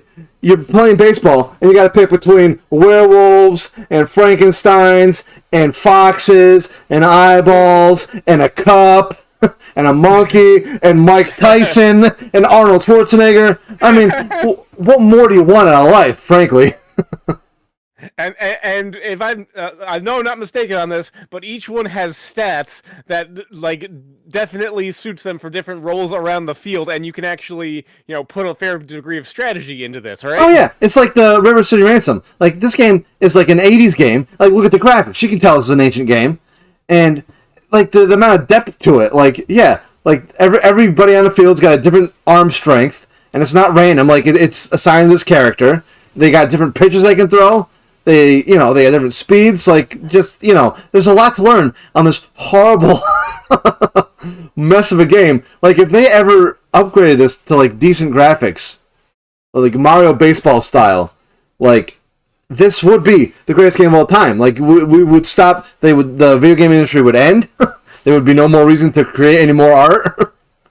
Like this is, it'd be a world ender. Yeah, like you'd see nukes start flying the minute they release Softball Heaven for the PlayStation 5. But all right, so I'm glad I got that reaction from Gheeotine. Now let's see, Mr. Miller's number 8. It's not Mr. Miller's number 8 is not going to be as good as my number 9. Just so we're clear. How much do you think it's going to be anime related here? Any guesses? At least four of the 10 titles. Fair. Although, now, I myself am not the hugest fan of this, and honestly, like I was a bigger fan of number 1, but Risk of Rain 2. Have you seen this? Have you played this? I know this game. For me, it's an amusing little time waster, but it's also. I can't speak too much on it because I've only played, I think, the first Risk of Rain. Yeah, and the first Risk of Rain is like a 2D, 16-bit looking kind of side scroller, right? Yeah. So I have played the second one. All right, so yeah, I have tried it. It is amusing with friends, but what isn't, honestly. True. Yeah. Moist meter. It's kind of like, from what I gathered from it, it's a third-person shooter, sort of roguelike raider game. Yeah, I mean, I who plays this is the haunted ghost of Stu all the time, and I don't get it. It doesn't even look fun to me. Like, you know what? One Piece Pirate Warriors 4 is an embarrassment. Is an embarrassment, frankly. Okay? But at least I could see where the fun comes in. Risk of Rain 2 doesn't even look fun. This is like number 50 of all the games. Whatever the lowest number we can give it, that's the one. How about you? Do you agree? Disagree? I mean, for me, it's, again, one of those games that's just kind of there. I don't have any animosity towards it, but I'm not going to go out of my way to play it. Yeah, you know what? I guarantee at one point you and me are both going to be invited to play this game. And it's going to be, you know. I'm having fun with friends. Do you like the game? I'm having fun with friends. Road Warrior Stew is number 7. Let's see. What do you think he's got cooking for us? You know, he's a complicated he's a complicated ghost because I feel like he has at least one Oddworld game on his list. Oh, we're at number 8, not 7. I said 7. I meant 8. Number 8. Oh, what in the hell? It says Kirby Superstar. That's the Super Nintendo one, if I'm not mistaken. Ultra? Hell's Ultra? Kirby Superstar Ultra. I've played that with him. It's an enjoyable little romp. But I'd imagine that's one that's just, you know, so high on his or on his list because it was probably also part of, you know, his childhood and his Super Nintendoing. Now it depends. I'll have to look at. We'll pull this game up here. Kirby Superstar Ultra. If I'm not mistaken, that's a compilation of like 5 games. Some of them platformer. I think one of them's a racer. Again, an enjoyable little romp. I've played it with him. Okay. Oh yeah, Grand Prix. Yeah, no, this is a good game. Like if you're gonna play a Kirby game, this is definitely the one to do. Yeah. So, all right, you know what? Like it's not. I don't begrudge him his choice. Right. I don't think it's gonna make it in the top 10 of all time, but it is certainly one if you like Kirby, if you like friggin' platformers, it's one to check out for sure. It's a bright, shining example of the Kirby genre. The Kirby genre. Oh goodness gravies! All right, Gheeotine, number 8. We got cooking for number 8, Gee. What did I put for number 8? Yeah, I know. Could memorize this shit. The Orange Box for PC. Ah, yes. Now I sort of cheat. I agree. 10 because I count compilations, so you know this is effectively 5 games in one. What 5 games? Because they had the Orange Box for like Xbox as well, but that was only 3 games, right? Am I wrong about that? No, it was 5 games. Okay. Half-Life 2 plus Episode 1 and 2, Portal, and Team Fortress 2. So all seminal titles of the PC gaming, landscape. If I'm not mistaken, isn't this where Portal was invented? Yes. Okay. So you can make an argument that just any one of these games would be appropriate on anyone's top 10 list, but I make it really easy and just say whole bundle, 1 game package. So now the thing about this is, and I know all you friggin' online ninjas are obsessed with Team Fortress 2. I personally can't stand the shit. I hate it to my core.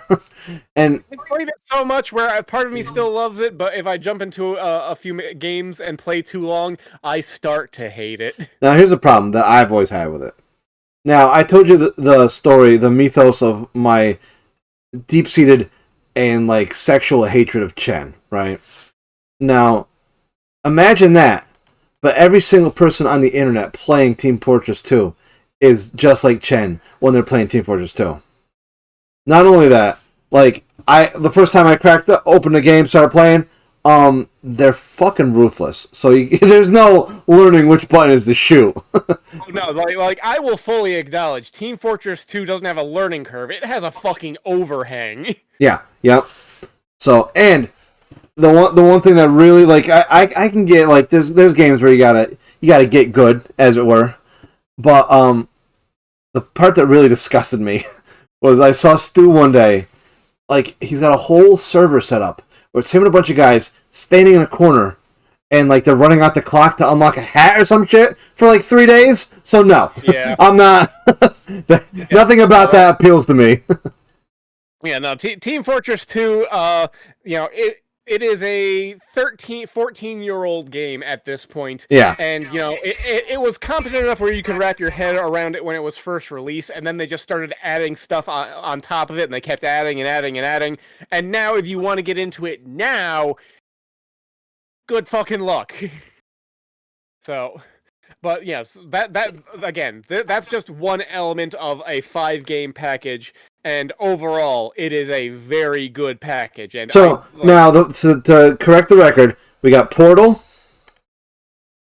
we've got Team Fortress 2, Half-Life 2. Yep. And what are the other two? Half-Life 2 episodes 1 and 2. Okay, that's why it's 3 games. Let's be honest with ourselves here. Fair. But all right, so that was I mean I can't disagree. I mean I have a deep-seated hatred for Team Fortress 2, but I can't begrudge that choice. So fair, like that's honestly, even though I hate Team Fortress 2, the other 2 games in the orange box makes me think that might be a contender for cracking the top 10. I don't know. It's one of those things where, like, depending on what you come for the game for, you can just view whatever you don't touch as an extra bonus. Kind of like multiplayer on Spec Ops: The Line. Ooh, that should have been in my honorable mentions. What is this? Spec Ops? What? Spec Ops: The Line. It's a third-person military shooter that actually makes you feel like shit for playing a military shooter. Fair. Like, you accidentally use white phosphorus on a civilian population, and it's like, hey, look what you did! Alright, for Sleegmar's top 10 greatest games of all time, number 8, Mortal Kombat 2011. So, obviously I had to get a Mortal Kombat in there, but... I'm not surprised. I appreciate Mortal Kombat for its, various histories in gaming. It's never been my cup of tea. I've tried it every once in a while, so I can't say that I've never played it. It's just not my thing. Now, you were saying about some of those other Dragon Ball fighting games, where it's just, you hit a couple buttons, and everybody goes crazy, and there's flashing lights, and you have a little bit of a seizure, and somebody wins. Yeah. Like, that's the complete opposite of Mortal Kombat. That's why, of fighting games, that's the one I prefer. And the reason this particular entry wins is... You said this is 10, right? No. 2010, I believe. 2011. It's the reboot. They just called it Mortal Kombat to make it hard to describe later in life. Okay. But a couple things they did. They brought back all the original characters that everybody loved, which is, fan service that you want to see. They also... This is one of the first games. They dipped their toes in Mortal Kombat versus the DC Universe into a story mode. But for this game in particular, they did in-depth cinematic story mode in between fights, which and everyone after this point in the fighting game genre copied them. So this is influential in that terms. But I mean, you can still go back. And, right? What's that? This guy? Let me see. That's the one. Yep. That's the one. PlayStation 3. The follow-up, there's Mortal Kombat X and Mortal Kombat 11, and they're both fine games. But part of the problem is... microtransactions. Well, not even. I mean, they have them. Obviously.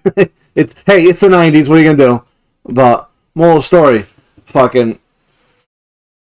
What it really comes down to is they've changed the styles of the game, like the fighting style. Like, I think X was a lot more in your face, Fast and Furious. Like, the rush down characters were the thing to do, and 11 went heavy on the more combo based and whatever spam. There's a lot more projectiles. Moral of the story: 11 had the best combat.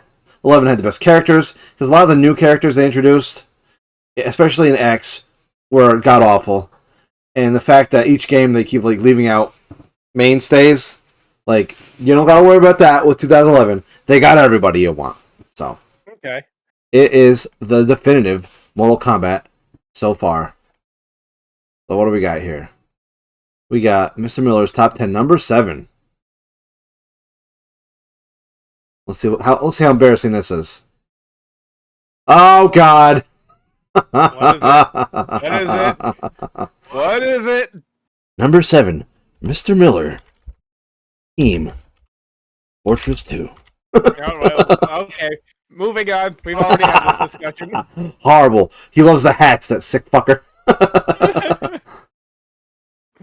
Alright. We have had this discussion. Road Warrior Stews. Number 7. Let's see. What did he put for number 7? Alright. I mean, this is a goddamn classic. How can you argue with this one? Nobody else has mentioned this game. I don't think nobody else will mention this game, but we might have to consider this one. Okay. And I know for a fact it's the first game he ever played. So that is part of his nostalgia-driven. Super Mario World 3 or Super Mario World? Super Mario World, yeah. I mean, what can you say about it? And you know, and in the same kind of breath, I was thinking about mentioning Super Mario 64, but yeah, like in both of those games, Super Mario World, you can't go wrong. They're classics of the goddamn genre. Yeah.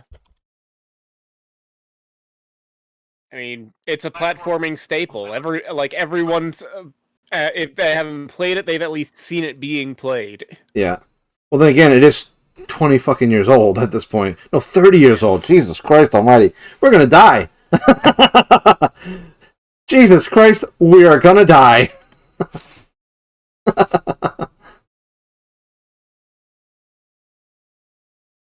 So great. All right, well, good discussion. Yeah, I agree. Great game. Everybody loves it. I think this might crack our top 10 list. We'll see. Okay. Number 7, Gheeotine. What did you put for number 7? I think this was a. Did I? Did you here's a question. Did you embarrass yourself again? No. All right. Now here's a real question. What do you mean Mass Effect trilogy? Oh. Yeah. Again, I cheat because it's all in a single package bundle. You son of a bitch. What system is that for? Xbox 360. I'm replaying it on the PS4 remastered version.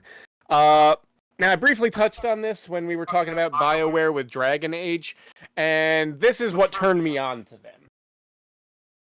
Okay.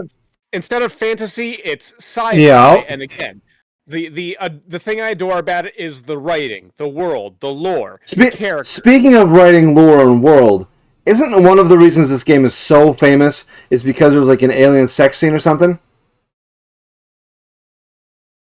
Yes. Do you think we'll get kicked off of YouTube for Googling that? Now, I'm gonna phrase this in the perfect way for you. One of the alien races is monogendered, female-looking that is genetically inclined to bang anything that moves.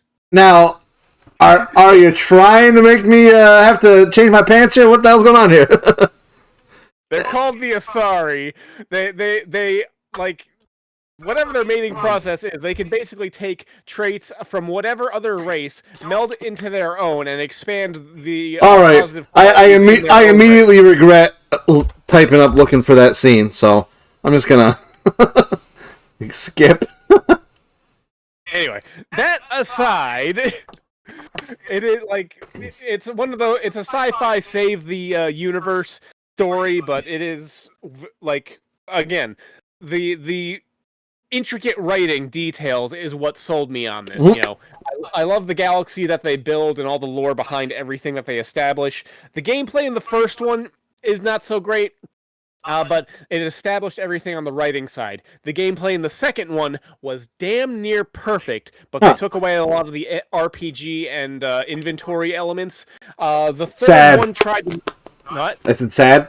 Go ahead. Yeah, the third one tried to meld it a little bit better, but it was soured by the fact that it basically came down to the you pick what flavor of Neapolitan that the entire galaxy gets for the save the world party. Now this is another one of those games where I just never picked it up to try it. Where it sounded good, it looks like it'd be right up my alley, and when I started my little garage band a decade or so ago, the friggin' drummer and guitar player were obsessed with this shit to the point where they wanted us to do friggin' game soundtrack music in our friggin' shows. So, I mean, the soundtrack is okay for Mass Effect. yeah. I've never frosted myself over any of the tracks, but what music have you? Huh? What music have you? Anyway, but yeah, so it does have some iconic tracks, but again, like that's not what I go to it for. But yeah, Mass Effect trilogy, 3 games technically, but it's all in one bundle. I mean, hang on one sec. Yeah. See? Single disc, 3 games. Yeah. I mean, there you go. Now, I see what you're saying. And obviously when you get the remaster, especially the collections, like, how do you go wrong? And honestly, in that case, like Stu mentioned Super Mario World, you would do Super Mario All-Stars for that. If it were yes, I would put that instead of just the individual title. All right. Well, because here's the thing. Making the overall greatest games of all time list is going to be very difficult while you're fucking cheats and hacks. But... my list, my rules, but we're not discussing my list in its isolation today. All right. Well, it's part of it. That's what I'm saying. Yeah. It's part of it, and you've made life miserable for everybody. So fantastic. I'm glad we're on the same page. All right, Sleegmar's number 7 game of all time. Fucking actual classic. Underrated. Needs to go into the Hall of Fame. Okay. Oops. I wrote WrestleMania 200. It's WrestleMania 2000. For Nintendo 64. Oops, let's get rid of this. I've played. No, you have played. Now, before I go on a diatribe, what do you think about this game? I'm not one for wrestling or sports games. Again, one of those things where I'm having fun with friends, and the character creator, you've gone to 11 on that, so yes. Obviously I'm gonna have plenty of laughs whenever it's pulled out. Now, that is a big thing when I'm playing these games, and, who's got time for games anymore? That's the real problem. But if you're gonna draw my attention in, you gotta be able to really manipulate the character creation screen. And now, of the Nintendo 64 wrestling games, classically, everyone agrees No Mercy is the superior game, the sequel to WrestleMania 2000. But the reason why it's not, despite the fact that in No Mercy, you can actually have a fight in the backstage area, you can go into the boiler room and hit people with chairs and tables and such. But the reason why WrestleMania 2000 is still superior is because the creation options include the fact that you can just take, like, you're the actual wrestler, like The Rock. You can find The Rock and give him long hair, make him wear a dress, and call him Mrs. The Rock. And when the game boots up and they do a little intro movie, Mrs. The Rock is going to come out and do a finishing move to whoever else you made. So, and you create all your custom belts. It keeps track of all the champions of all time. On my cartridge, it tells you who was champion in the year 2002. So basically, each individual player's cartridge becomes their own wrestling micro universe. Absolutely, and like, it even gives you, like, the option to make your own pay-per-view event. So you can save for the championship. You got Mrs. The Rock versus whoever, and you can play it over and over again. And they actually do, and it's also for No Mercy. They have, like, it's more of like a ROM hack, but people will sell their copies, and they'll put a new sticker on it, and they'll say, "This is the roster of Dragon Ball Z." Boom. Yeah. Okay. So it's got a lot of options on it. So okay. And let me pull up a little taste of it real quick, so we can know. And by today's metrics, the graphics are horrible. I just typed in WrestleLamia. Interesting. Mania 2064. Well, obviously, back in the day, this was cutting edge.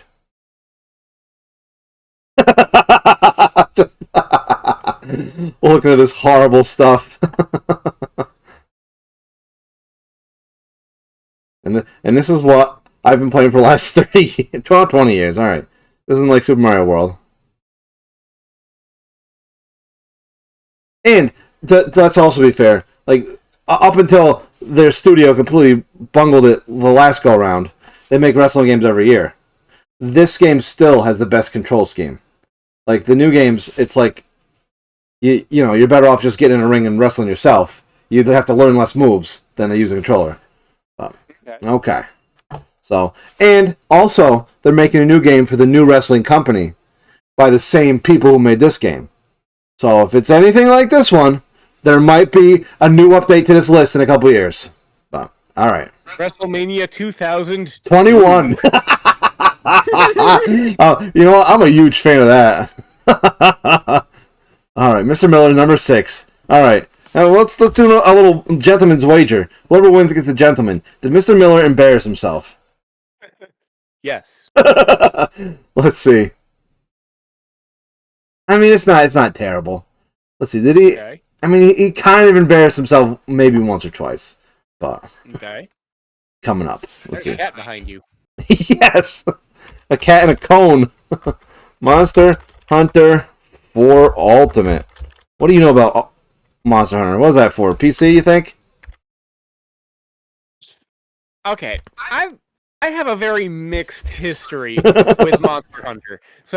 And I'll tell you about this, and I actually kind of hate the history because of Road Warrior Stew now. Yeah. So. All right, me too. Here we go. So back in the PS. Wait, can I just say? First off, let me get rid of this thingy here. All right, and then there's Peanut the cat and her cone of shame. All right, but also moral of the story, fucking yeah, Stu. Okay. Oh, Stu, no. I am glad that the Nazis killed Stu. Go ahead. All right, so Monster Hunter, go back to the PSP, PS2 era, and he tries to get me into it, and I try it out, and I'm like, not really for me. It's too grindy. You have to farm too many animals, and you have to do the missions too many times. Yeah. It's not my thing. So I was like, okay. And then the next one comes out, and I see him enjoying it, and I'm like, all right, well, whatever. And then he says, you should try it, and then I'm like, the last one wasn't really my thing. Repeat the cycle.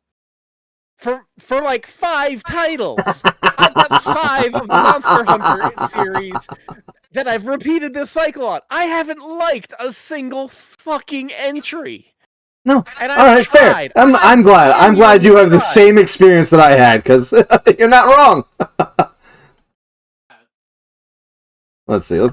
Monster Hunter 4 Ultimate.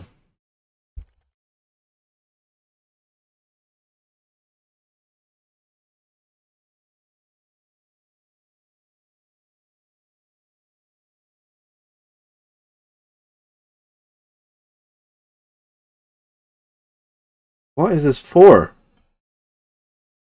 Hang on, I gotta check something real quick. Actually. Uh-oh. I don't want that. I'll stop talking to me. Alright. This looks like it's a DS game. I don't think it's PC.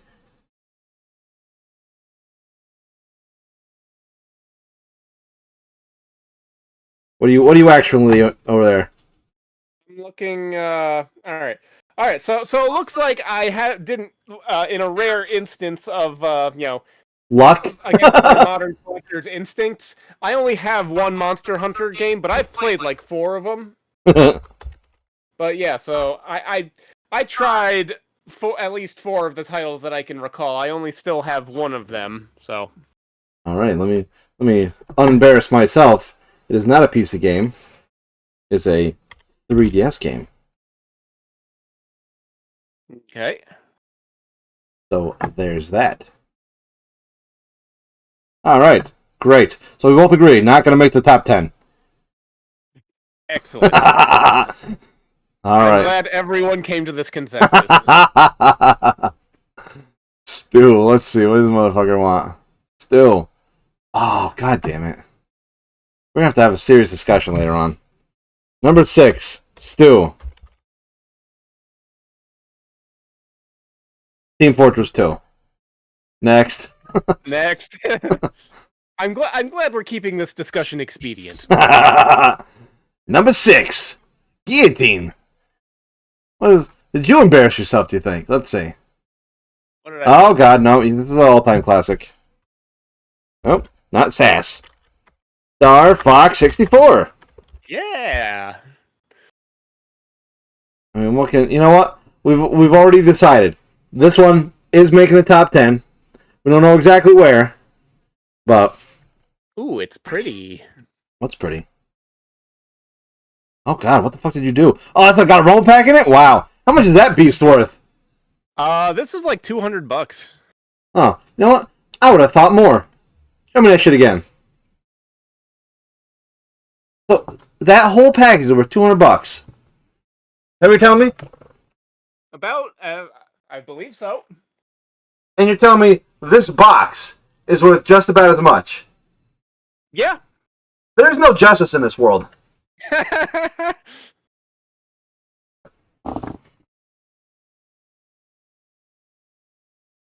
All right. So we agree that's spoiler alert. That's coming up again later on. Okay. All right. Let's see. What the hell did I put for number 6? Number 6. Mm-hmm. Mega Bomberman Genesis, Sega Genesis. Ooh. I feel like I'm bringing up a lot of games that you thoroughly enjoy that you've just simply forgotten about. Am I hitting close to home? Wow! I don't even think I don't have that box. How much you want for that? Let's see if we can find some gameplay of this beast, because that's a game and a half. Now let me clarify. I like the Bomberman series in a casual nature. You know, I am terrible at them. I will fully admit I am. Oh, well, here's the thing. You've been playing against people like Stu your whole goddamn life. Like, Fair. Imagine you playing against human beings. True. I mean, and here's the thing about Bomberman. Like, during the 90s, there were hundreds of these fucking games coming out. Every system imaginable. Fucking Game Boy, Sega Genesis, Super Nintendo, regular Nintendo, all these goddamn things. And, like, so how do you... And to be fair, none of them are all that different. the Game Boy Bombermans are basically the same as this one. It's basically like, you know, Hudson Soft's FIFA. Yeah, I mean, they literally came out like Bomberman 95, Bomberman 94. Like, this shit did not end. There. But, honestly, like, when you're going through all these classic Bombermans, what made this one stick out as opposed to the other ones? Like, the Bombermans, when you play multiplayer, you don't just pick Bomberman. You got Cop Bomberman, Minor Bomberman, Girl Bomberman, Baby Bomberman, Old Man. Like, there's variety, which not many of the other ones had. Also, you hatch eggs during the game, and you can ride on different creatures. In this game, it's kangaroos and different colored kangaroos that had different powers depending on the colors. Kind of like Yoshi. So I feel like they were ripping off Yoshi at this point. But certain other games, for Super Nintendo, for example, you can ride like a fish, you can ride an octopus, and while fun and interesting, like the powers, it's more of a rounded game with the different colored kangaroos, and they're just they're iconic in the Ghost Stew household. And when you put a bomb next to an egg that hasn't hatched yet and you board it, like, if that's not pro-choice, I don't know what is. And it's just beautiful. So, that's why Mega Bomberman. Look, I don't want politics in my video game. Oh, wow. Yeah, well, we've been aborting friggin' kangaroo eggs since 1993, so they've always been in there. Does this... this playthrough only shows you single player. Now, the real fun to be had on this game is multiplayer, obviously. Yeah. With any Bomberman. Oh, there's the yellow kangaroo. Oh. All right, next. We're up to number 5, aren't we? 5. Let's see. Mr. Miller. I want him to embarrass himself again. I like that more. Uh-oh. This might be a sneaky top 10 contender. Number 5, Mr. Miller. Dragon Ball Z Budokai 3. Oh, no, it's not 2. He actually... No, is it Budokai 3 or Budokai Tenkaichi 3? It was Tenkaichi 3. You're right. All right. Okay.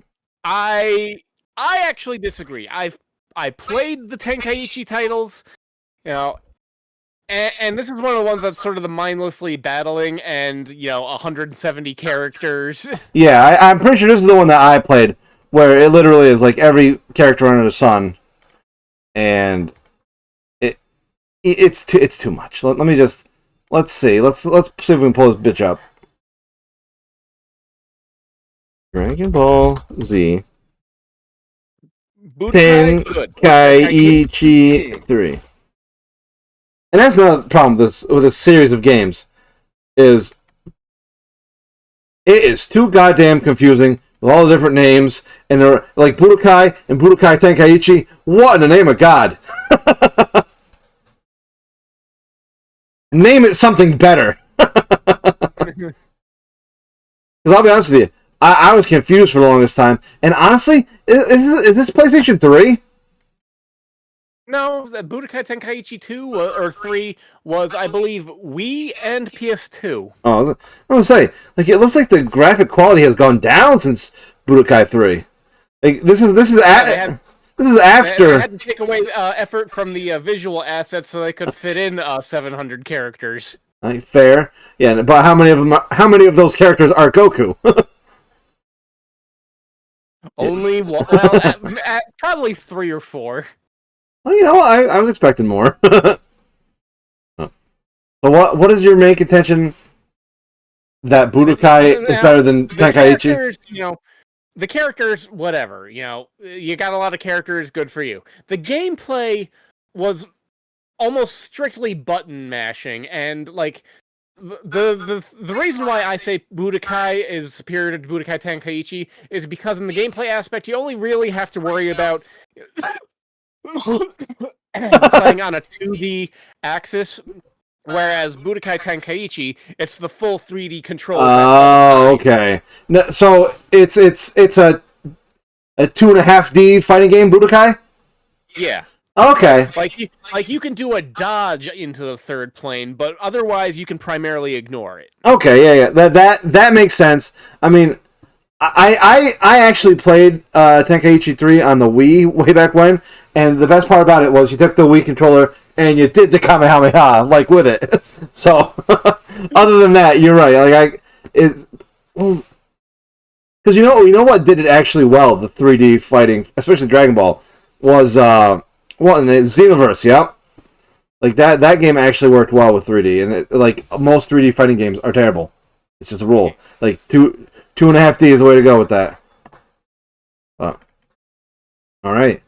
So, not going to be a contender. For a second there, had me confused. I'm still confused to this day about Budokai and Budokai Tenkaichi. All right.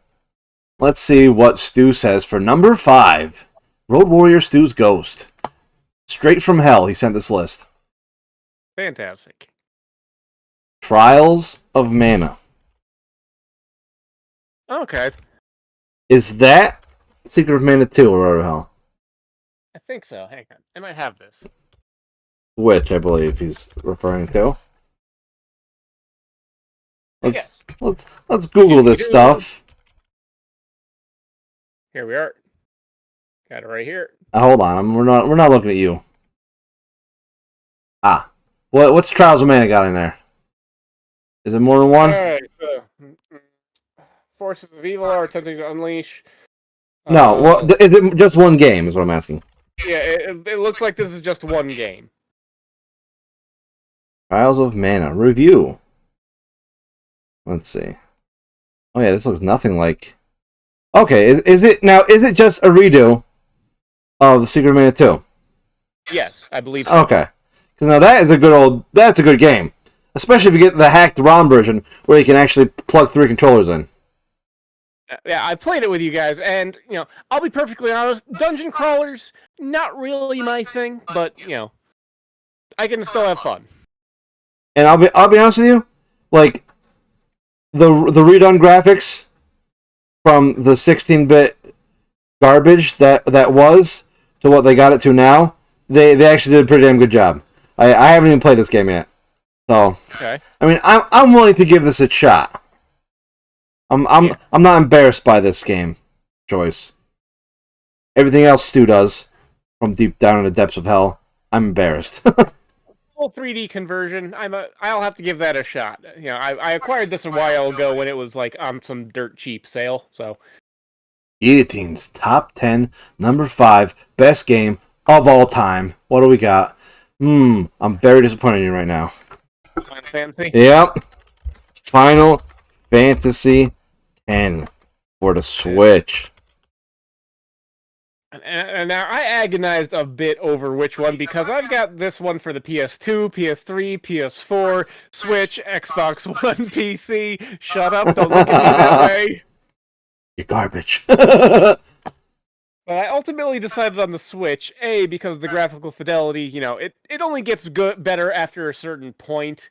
But I liked the ability to just pick it up, take it on the go with me without having to do a whole save file transfer. Now, you go ahead and inform the audience about Final Fantasy X. I'm going to get a bottle of wine and drink it by myself. 1 second. Alright. Alright, so anyone who's watching this might be curious. Final Fantasy X, JRPG, obviously, like 10th entry, main entry in the Final Fantasy series. Follows a character named Titus. I never really knew or cared all that much.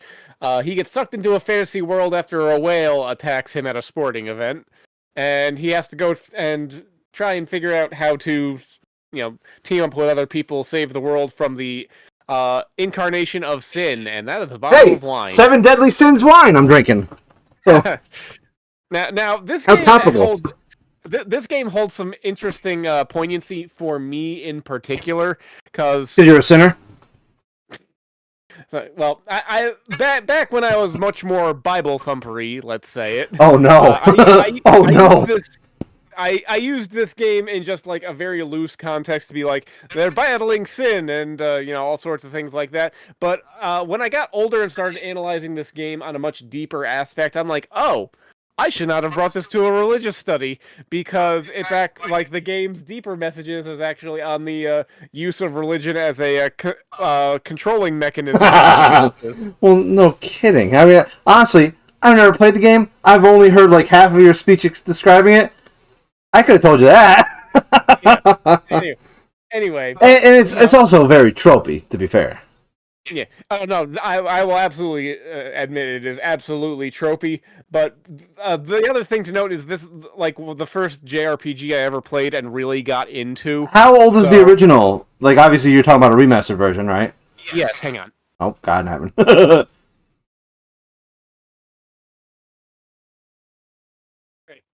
Original Final Fantasy X. I have the box right in front of me. This was released in 2001.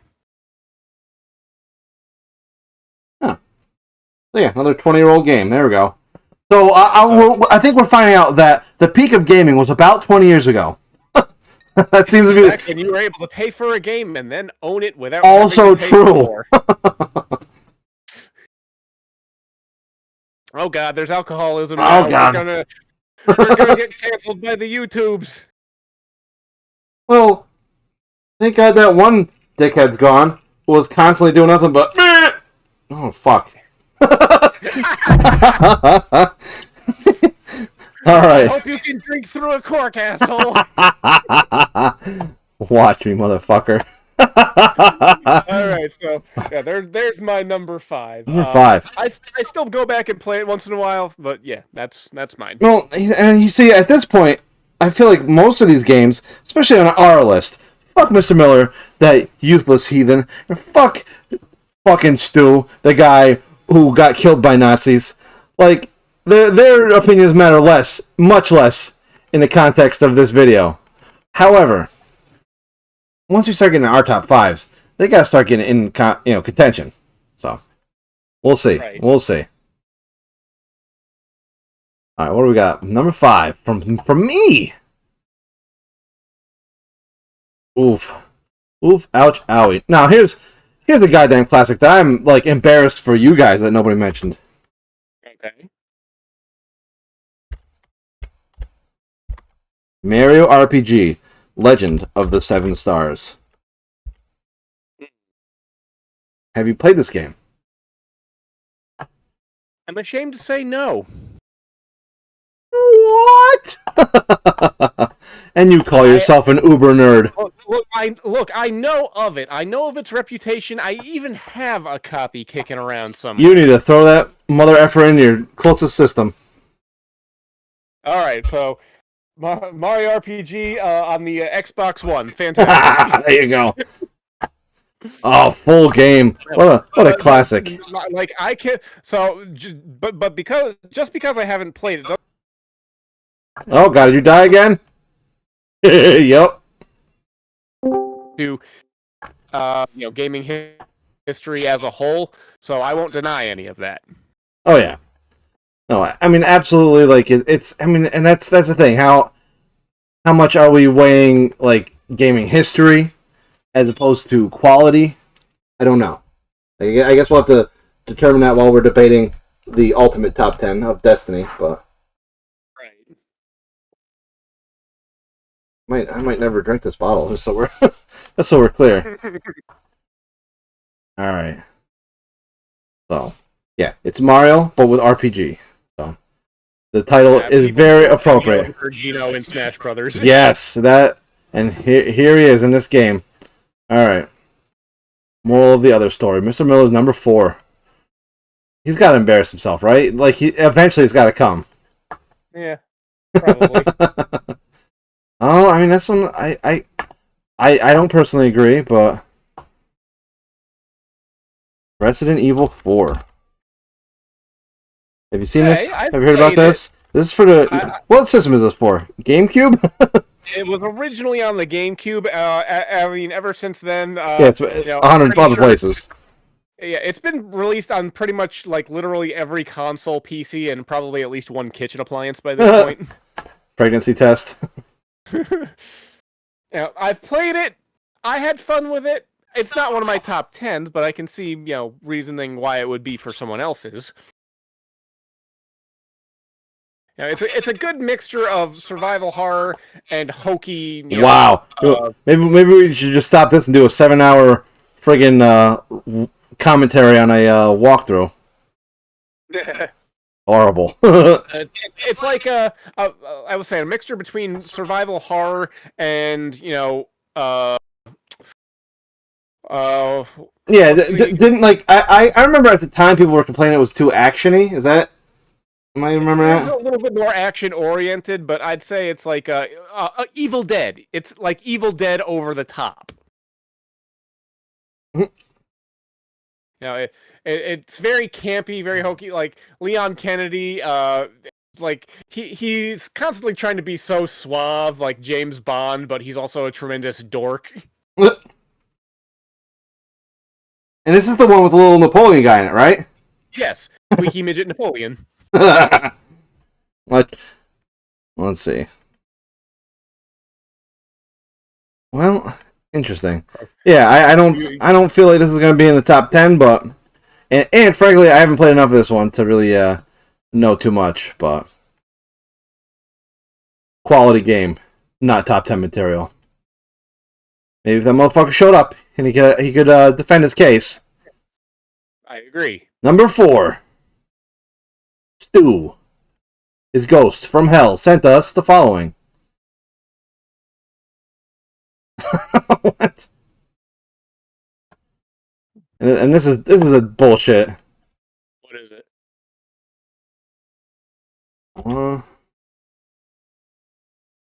You're leaving me in suspense here. What is it? Wario Land. Wow. Yeah. Now, he says franchise in general. That's not good enough, asshole. So, well, yeah, I mean, there's a few entries on that. It's primarily, like, it started on the Game Boy, didn't it? Oh, yeah. Now, I think Wario... So, it was Super Nintendo... It was like Super Mario World 3 or something. You know what? Let's... the one I'm thinking is a Game Boy game that he's gonna be forced as his choice. Wario Land 4? What the hell's that? Nope, not 4.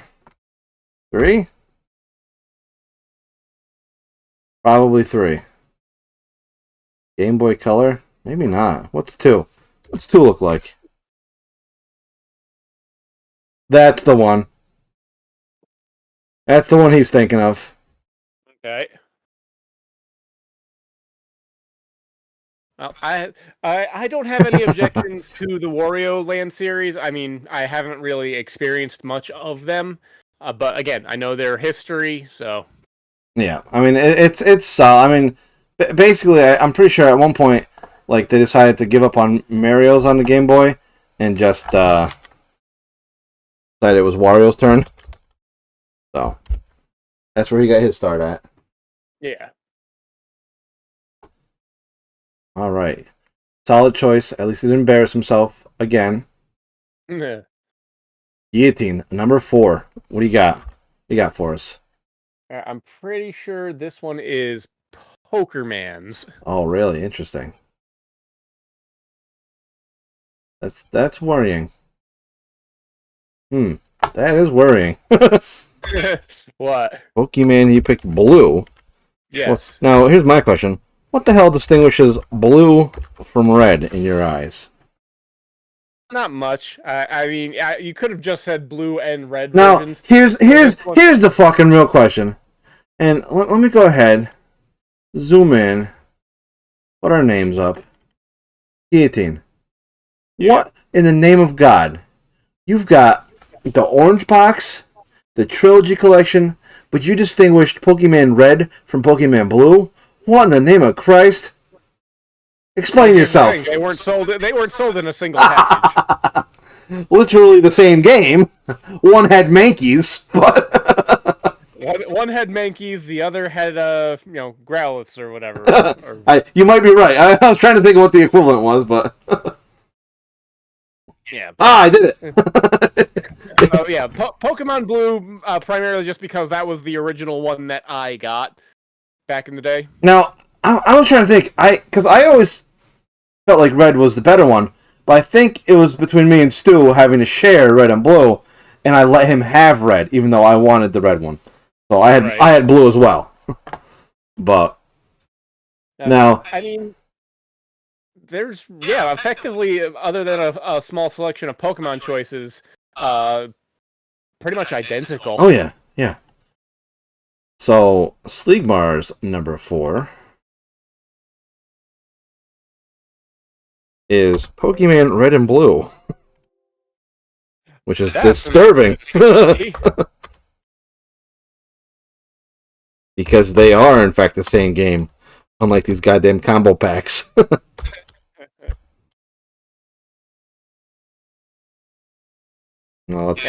Although one thing to note, I distinctly don't mention Final Fantasy X-2, which is on that Final Fantasy X. It was too horrible for you. Yeah, for me, it's an on-disc bonus that I won't actually acknowledge. There we go. The classic, the game that launched the most lucrative friggin' franchise in the history of franchises.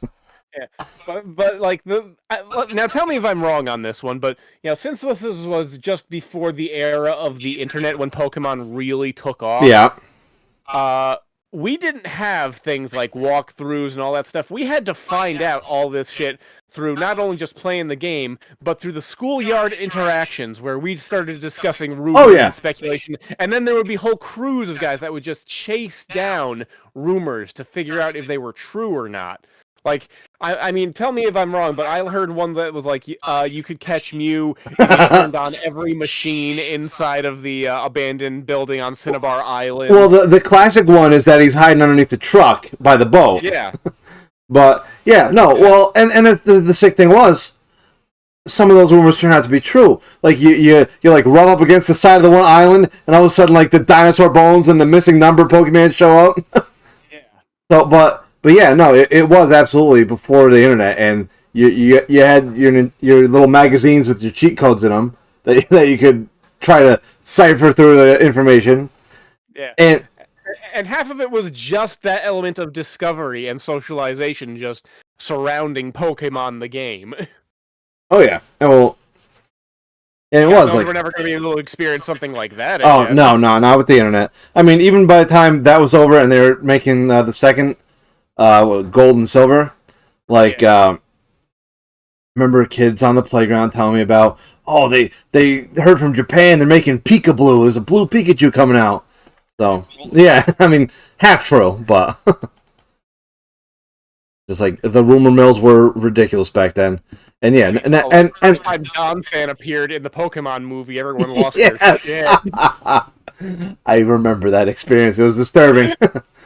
And Snubble, he was there. Oh, yep. Friggin', yeah, no, like this will never happen again with this kind of secrets and release and all this, because the minute a game is even like half the time it's the demos are released, like every inch of that code is poured through, and every secret in the game that could possibly exist, even like the holes where future DLC could be inserted, like there's no more secrets to anything anymore. And that's a missing part of life. Yeah, and like this is one thing that I like will often hold a game in such high regards for just my memory, but that's the saying that you can only experience something for the first time once. That's true. And this is it. Which is why, frankly, I think Mr. Miller is about to embarrass himself here again. Let me see if that's true. Are you saying something, Gear? No. Okay, no, he's still too away from embarrassing himself. For his number 3, and this might be an embarrassment. Well, I'll see what you think.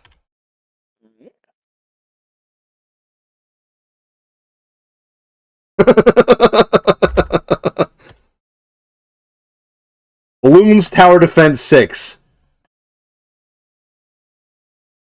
How's that making you feel?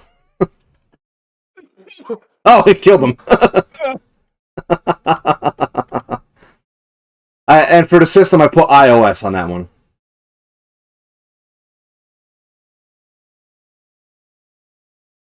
Let's see. It's a time waster game in I my know. mind. Like, and you know what? Like, tower defense games can be fun. I'm a fan of these beasts. yeah, but like, so like to put this on a top 10 games of I all know. time, like it's the equivalent of putting Flappy Bird on there. There. Let's see. What do we got here? I mean, oh, somebody's doing a live stream right now. Oh wow. Let's. Yes. Hold on. I'm gonna put our friggin' link in the thing here. Let's see. YouTube. Our channel. Oh, here's our video right there. Oh, all right. Copy. All right. Hey, check out the top 10. This might be illegal. You're probably gonna get banned from the chat. Yeah. Yeah, like I've played it. I've sunk a few hours into it. It's an enjoyable little time waster, but that's my summary on it overall. Is just it's an enjoyable little time. What the hell am I looking at with that stream? Yeah, I mean this is what the game turns into. Like I watch Stu play this crap all the friggin' time, and it's literally just it. And Stu's working on a friggin' like iPhone, you know, 20-year-old phone here, and the fact that it like almost crashes his phone every time he plays the stupid thing. I mean, I guarantee this guy's not doing anything. Let's listen to what he's saying right now. Is he even talking? Probably not. He's just like setting it up for maximum efficiency, and then This fool went to sleep. My God. And he's made... I hope that's not tonight that he's made $6,000. Moving on. Yeah. Moving on from Bloons. So yeah, Bloons, not the number 3 best game of all time. Sorry, Mr. Miller.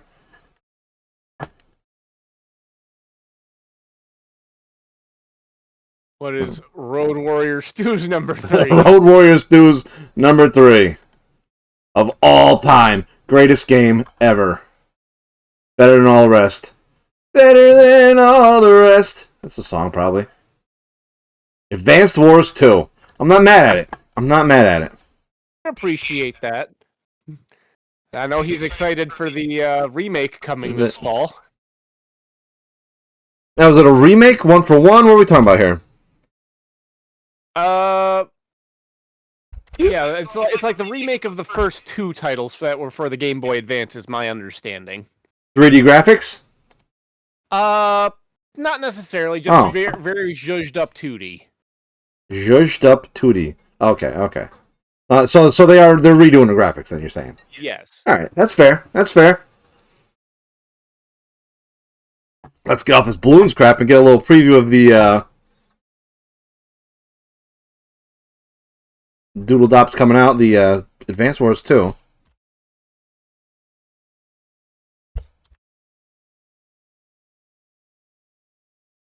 I keep calling it Advanced, but it's not. It's simply not that. Long play. Holy shit, 6.5 hours. Alright. Yeah, you know, when you look at this from afar, it doesn't look that interesting, but it is. It's. I mean, you know, strategy games are hard to make look interesting on a surface level glance, but it's once you actually start getting into it and start planning out everything yourself, that's that's where the interest comes in, or at least that's my experience with strategy games like XCOM and Pokemon Conquest and stuff like that. Wow, Pokemon Conquest, that's a game I should play. I had it and I played it for a couple weeks and I just stopped, but like I enjoyed the crap out of that game, but yeah. All right, let's see. Oh, there's an honorable mention right there. Yeah, fair. Post hoc, honorable mention. All right. They should actually try out again rather than just let it languish for another decade. decade. That's another one of these. Oh, here we go. Reboot Camp. I like the name. What's that? They're calling it Reboot Camp. Oh, okay. Ew, I hate this graphics. I'm disgusted already. I can't believe they did that to this game. Wow, have you seen this crap? No. Well, watch it. What's on screen now? Yeah, it is disgusting. I feel bad for Stu. I'm glad he's in hell, so he doesn't have to witness this while he's alive. But this is the worst looking thing I've ever seen. I can't believe this crap.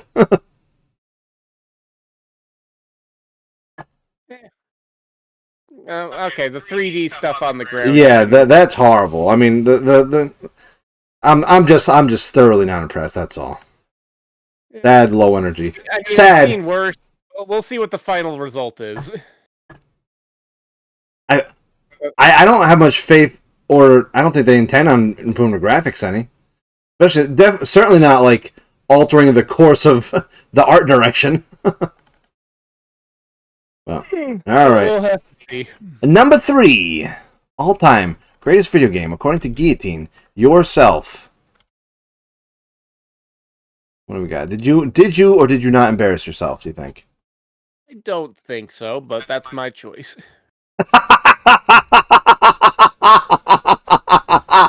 I picked it different. What, you don't like Rock Band Blitz? Band Blitz. Now, Rock Band, what system is that for? 360? PS3. Okay, same thing. But Rock Band was fun, but it got to the point real quick where it started getting a little ridiculous with all the friggin' DLC and expansion packs. Well, we'll discuss in future because that's not the only Rock Band game on my list. I noticed. Now, here's Rock Band Blitz. Yeah, tell me what's special about Rock Band Blitz. What's the premise? It doesn't have the Beatles. That was Rock Band Beatles. What's Rock Band Blitz? Instead of requiring the plastic instruments, you could play this with just a standard controller first and foremost. Ew! I hate it. And but here's the thing that was a real big selling point, which a lot of people appreciated. It was fully compatible with all Rock Band DLC up until it came out. So now, instead of focusing on an individual track, you would switch between tracks and try and increase a score multiplier. It was a score chasing game essentially. Well, weren't all rock bands in it? Huh? So weren't all rock bands more or less score chasing games? Yeah, but there was strategy and reaction regarding trying to keep all of the tracks going at the same time between drums. Okay. So you're everything. Is that what you're saying? You're everything. Yes. Ew. I despise this game. I've never even heard of this game, honestly. But just looking at it briefly for 5 minutes, I despise this game. Sell me on it. Yeah, agree to disagree, but I loved it just because, at the end of the day, this was my best game for just chilling. This was what I would put on, and I would, this was a way for me to interact with music without having to, get together with my band for practice. I've got a question for you. How much of the Rock Band DLC did you have? Like, everything that was of interest to you? Most of everything that was of interest to me, and quite a few things that even weren't. Yeah, okay. I feel like most likely someone who had all the games and all the DLC, this kind of thing would be right up your alley. But if you only had 20 songs to pick from, whatever came in the base set, I can almost guarantee that it was not worth it. Yeah, one sec. You might be absolutely the target demographic for this thing.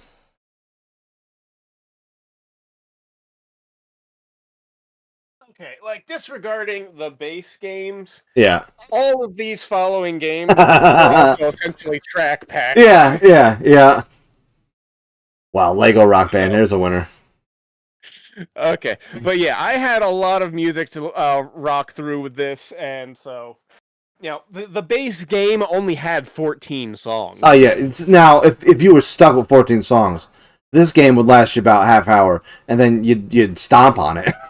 Yeah, no doubt there. So okay. I will fully acknowledge that this thing needed a lot of DLC to have long-term appeal. I had all that already established. I think if you were a long-term fan and you kept up, because another thing that was an issue is me and Stu and you and everybody you knew was in a Rock Band when it came out.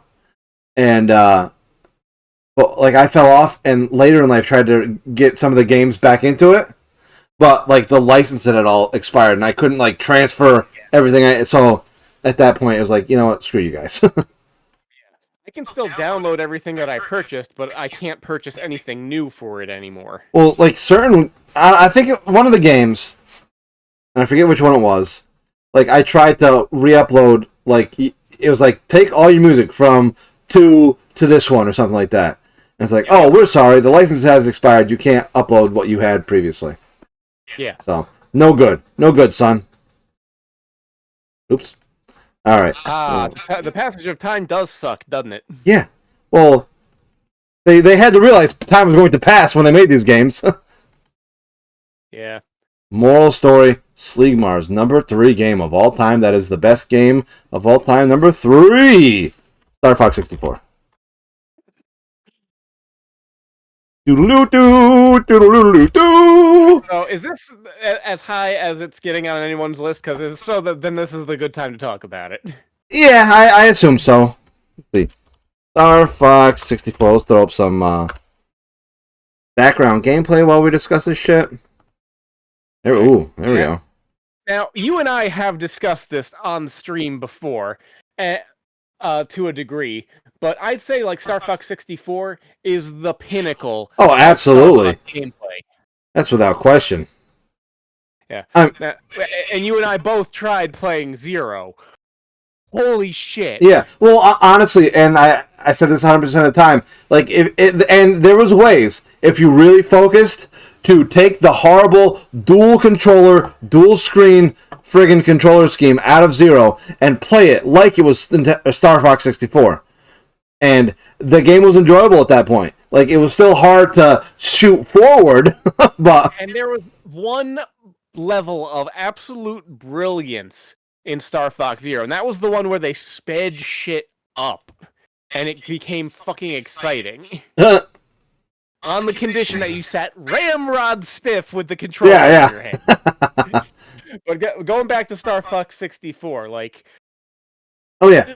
It's just perfect. It really is perfect. Like, I'm confused. Frankly, I'm disappointed in you, Gee, that this shit is only number 6? Like, what is wrong? Like, I'm sorry.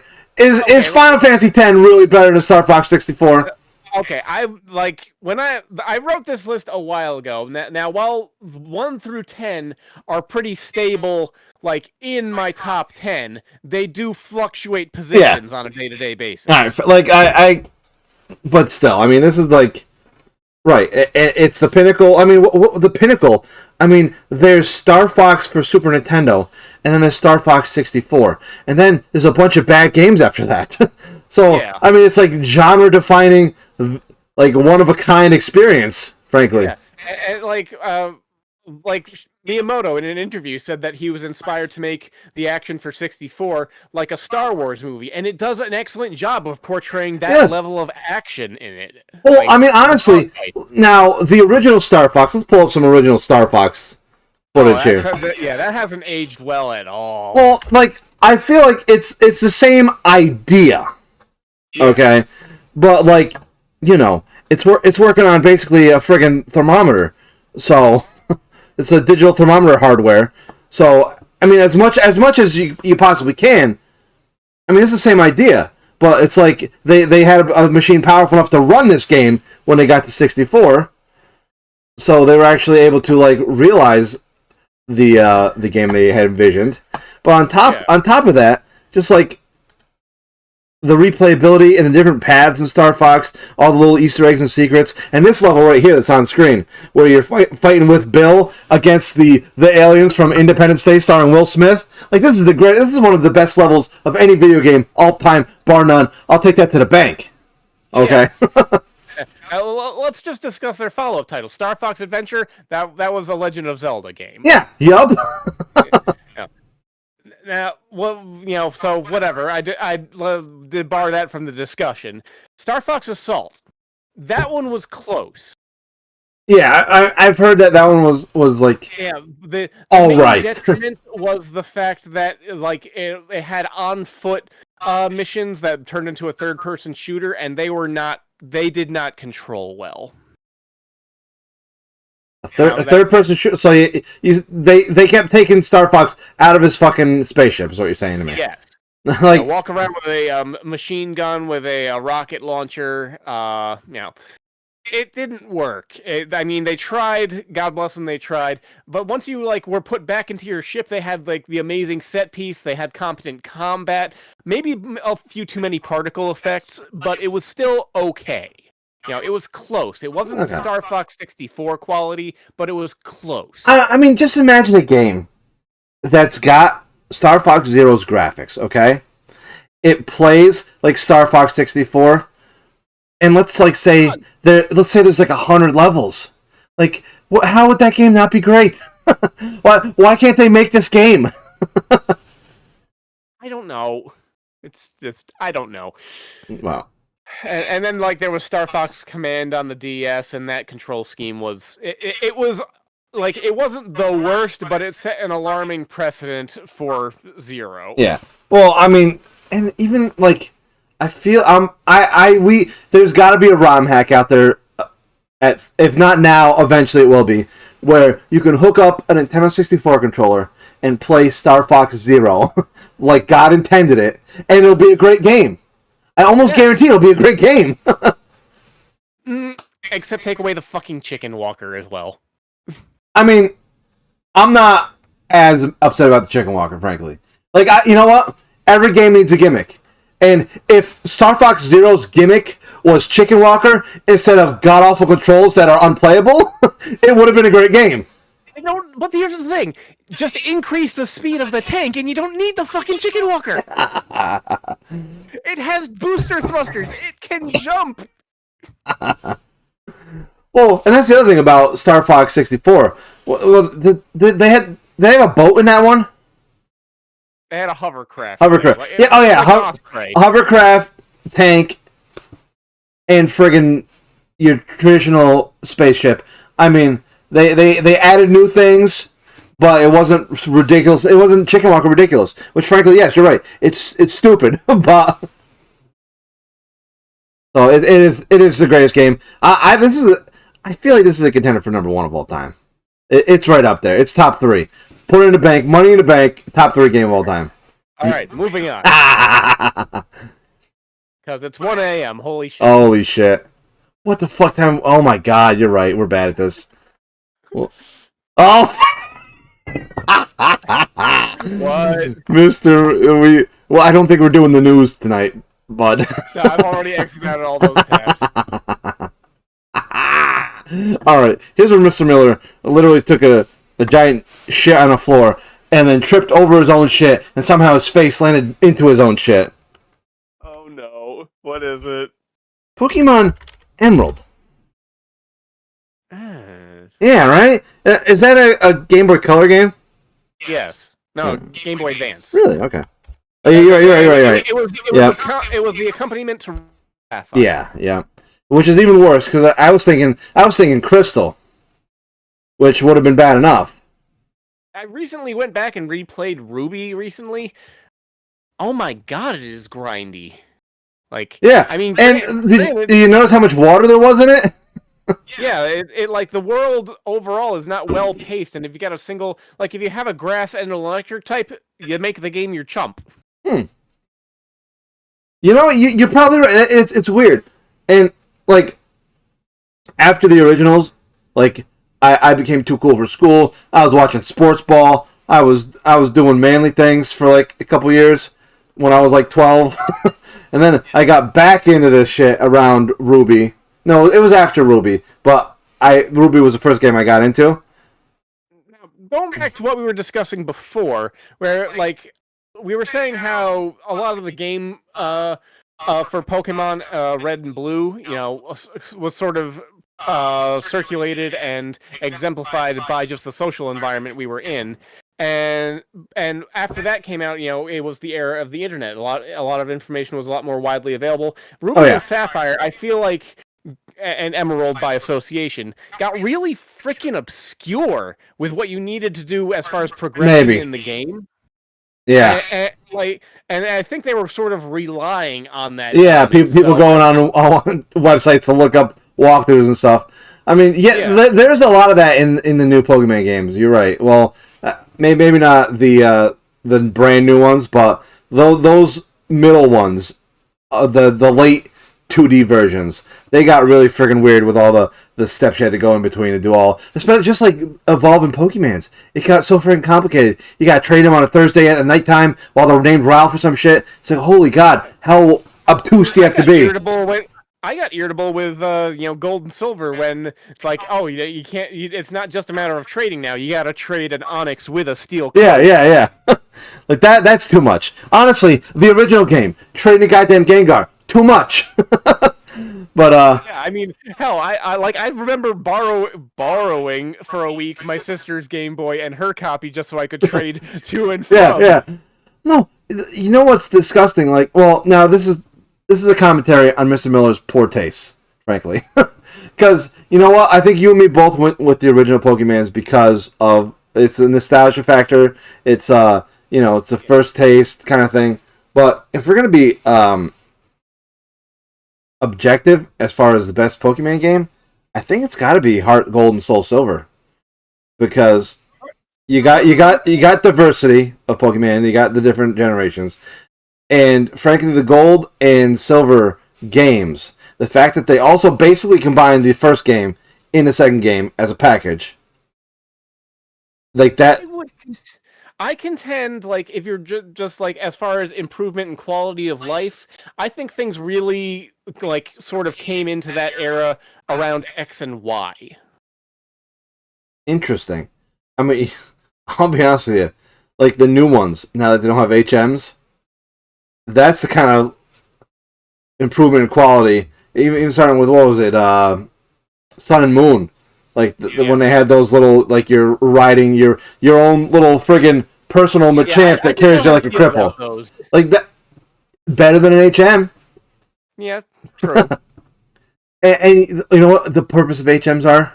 It's when you trade your fucking Pokemon from your Game Boy Color all the way up to your Switch, you gotta jump through friggin' all kinds of loopholes to friggin' make them exist. Yeah. So. Right. But yeah, I agree. Like, I think you and me are right, and Mr. Mill's wrong. So screw that guy. All right, next. God, we are bad at this. This is gonna be a bitch to edit, just so you know. All right, we got Stu's friggin' top 10. God damn it, it's 1 o'clock in the morning. I'm pissed. Hey, I gotta work at 8. You suck. All right, here's a strong contender. I think this is making the top 10 for sure. Well, honestly, it depends on what you say, because me and Stu agree. It's Final Fantasy Tactics. You know what? I bet you Stu likes the PSP version. I don't have any objections to this. All right, let's grab some footage here. I mean, I do dabble in turn-based strategy, and I know I have this kicking around somewhere in one incarnation or another.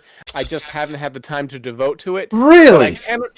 But I can appreciate a turn-based strategy game like that, and like I've played XCOM, again, Pokemon Conquest, so I probably could get into this. So I defer to you and the deceased Stu. Oh yeah, no. If you enjoy this kind of, like, I think that's the main barrier for entry, is the fact that it is a XCOM type of strategy game. Well, what are these games even called? Turn-based strategy. Turn-based strategy? Okay. So yeah, the fact that it's a turn-based strategy game, like, I think would turn a lot of people off. But if you are a fan of these types of games, this is the original. This is, well, it's not the original, but this is like the freaking classic example.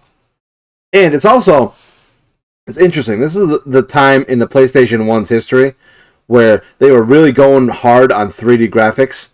And you can see in the backgrounds of these, like, the 3D graphics are choppy, disgusting, ugly. But they made the interesting artistic choice to go with friggin' sprites for the characters. Which actually, like, in the long run, worked out perfectly for them, because it ages well.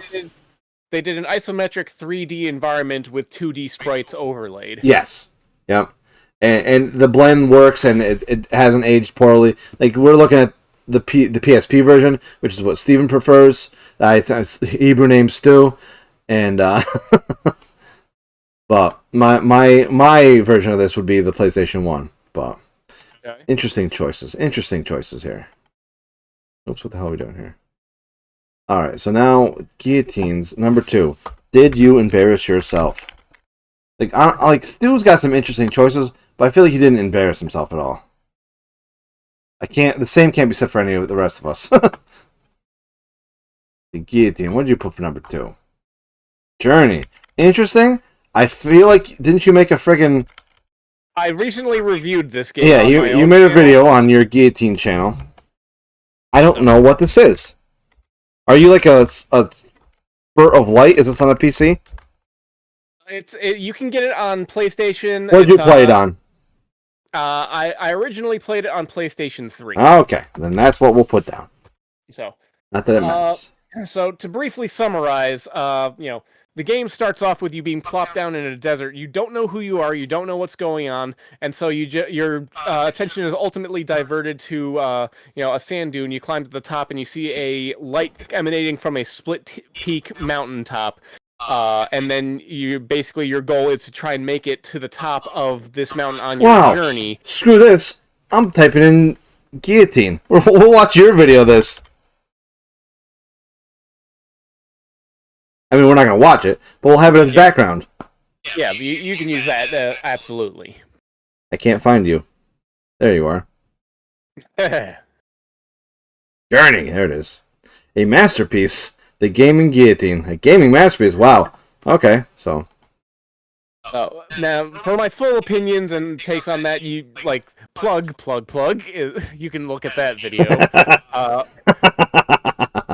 But Gheeotine with the friggin' dad angle on this beast. All right, let's see. But no, I shit you not. There's a small handful of games that have actually given me a tear, made me cry to a minor degree, and this game has made me do so. It's got an interesting psychological analysis to it if you're willing to look at yourself while you're playing. And it's because to just try and paraphrase as best I can, this game is secretly a co-op title, and you can run into someone else while you're going on this journey. And I get it. The way that the world is crafted and the atmosphere it presents just makes it so you want to play this game with someone. And there's minimal interactions, but it's a very beautiful game. It's very hard for me to quantify, in the moment. Let's touch you on a spiritual/sexual level. Sounds like is what you're saying. Spiritual potentially. I'm not promoting a cult surrounding journey, but it is a very beautiful title. All right, very interesting. I have literally no opinion other than I watched the video you made about it. Just to summarize, you can get it for $10 on Steam. You can complete it in 2 to 3 hours on your initial playthrough. It's not a bad title. All right, now here's one. We're getting to my number 2 game of all time, and I'm a little disturbed that nobody's. I get it's not anybody's. This is borderline my favorite game, frankly. I'm a little disgusted that nobody's picked this game yet. Legend of Zelda: A Link to the Past. Okay. I'm running out of room. SNES. I have to literally make this title a smaller font because it doesn't fit. Oh. Have you any experience with this game, Gheeotine?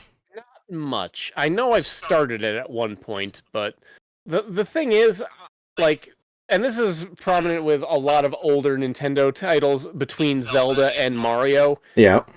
I've tried a lot of them, but I've completed very few of them. I mean, this is a slog to complete it. I agree.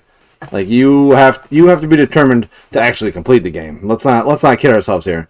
But this is one of those games where you get to a little opening where you find your sword and your uncle's dead and you save the princess, and you can just grab your sword and start chopping people up, start chopping chickens, it's a good time to be had just to fart around with for a couple minutes.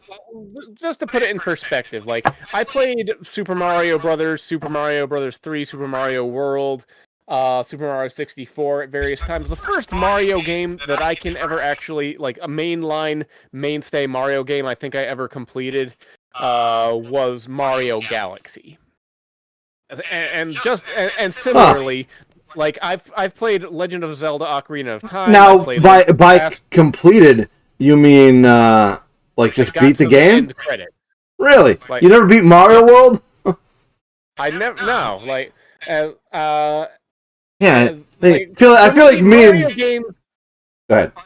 And this is true for the latest one, Mario Odyssey. I've played it. It's enjoyable, but I just don't feel compelled to finish it all the way through. Huh. Interesting. Yeah, like same thing with Zelda. Like, there's out of all the Zelda titles, there's only two that I've played to completion. One is Twilight Princess, and the other is what was the Switch one? Breath of the Wild? Breath of the Wild. Yes, those are the only two Zelda games I've completed. I got a little confession to make about Breath of the Wild. I'm a big fan of that game, and it was borderline in the honorable mentions. Like, it is a good game. I made it to the final boss fight with Ganon, or whatever, and like I had to stop. I think I had to go to work or something, and that was like 4 years ago. Haven't turned it back on since, which is weird. I don't know. I was having a great time. I just haven't had time to play any more of it. I basically beat it. Yeah. Well, all right. Yeah, I'll be honest with you. Disappointed. Nobody else sees the majesty of this fucking game. I don't think there's anything bad about it. It's just like one of those things where, again, like I never felt the reason to go all the way through it. Oof. You know what? I feel like our number ones are all disappointments. Let's see. Here we go. I know what yours is. I don't remember what Mr. Miller's is. Mr. Miller's number one game of all time. Did he embarrass himself? I'm almost guaranteeing yes. I mean, I don't even. You'll have to explain this one to me. Okay. Monster Hunter Freedom Unite. What in the name of God? Monster Hunter again. The hell's Freedom Unite? A slogan used by MAGA? I mean, it sounds similar. Now, is this even a goddamn PC game? I think it's a Switch title. It's either a Switch or 3DS.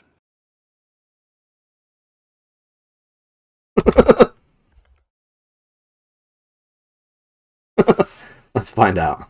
Look, I defer any further discussion of Monster Hunter to the ghost of Stu and Mr. Miller. Yeah, well, the ghost is too quick because Nazis were mean to him one time.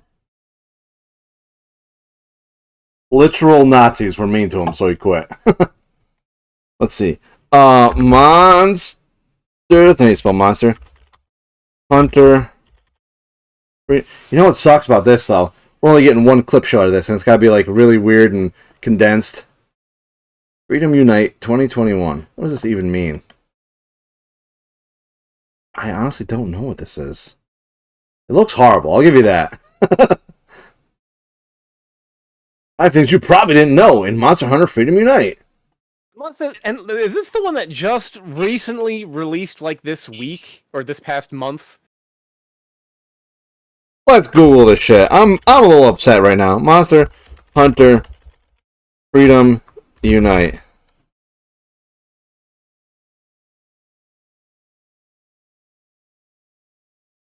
Oh god, look at this goddamn wiki. Okay. Whoa! It released across America on June 22nd, 2009. Oh, okay. Alright, so it's So this is like one of the PSP ones or something, right? What? Yeah, it's PSP. Alright, interesting. We were way off. It wasn't PC or Switch or Game Boy Advance or 3DS.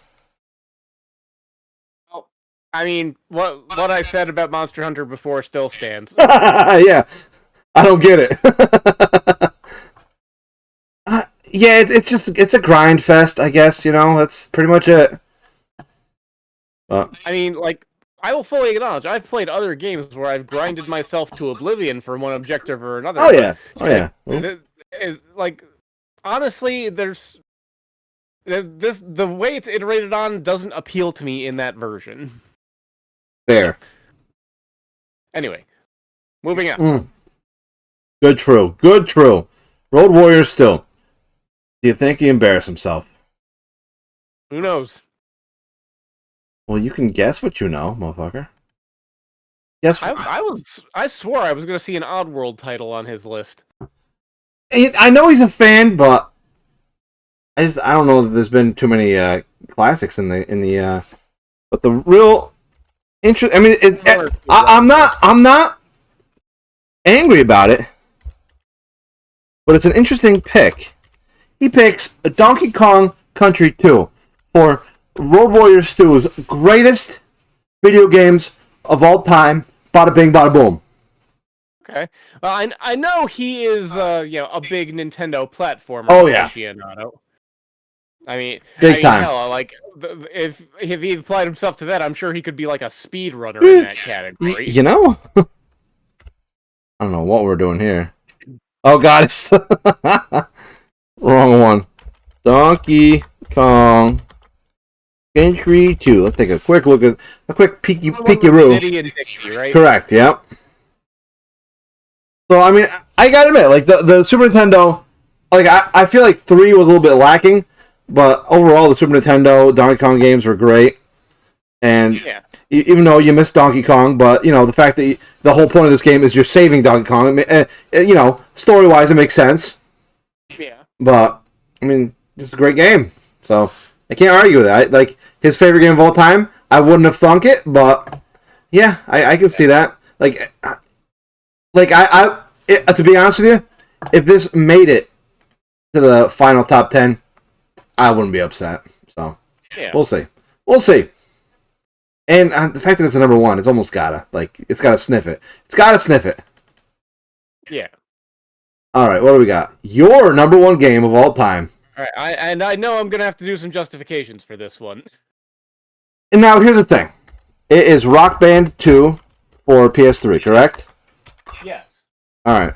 Now, before you start your explanation and your apologies and all that, Rock Band 2. Yep.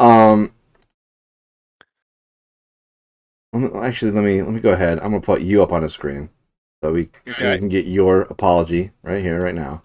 But the Rock Band Blitz being number 3 all time, personally, I don't get it. Like it seems like basically listening to your iPod the game. However, Rock Band 2. Yes. I see where you're coming from.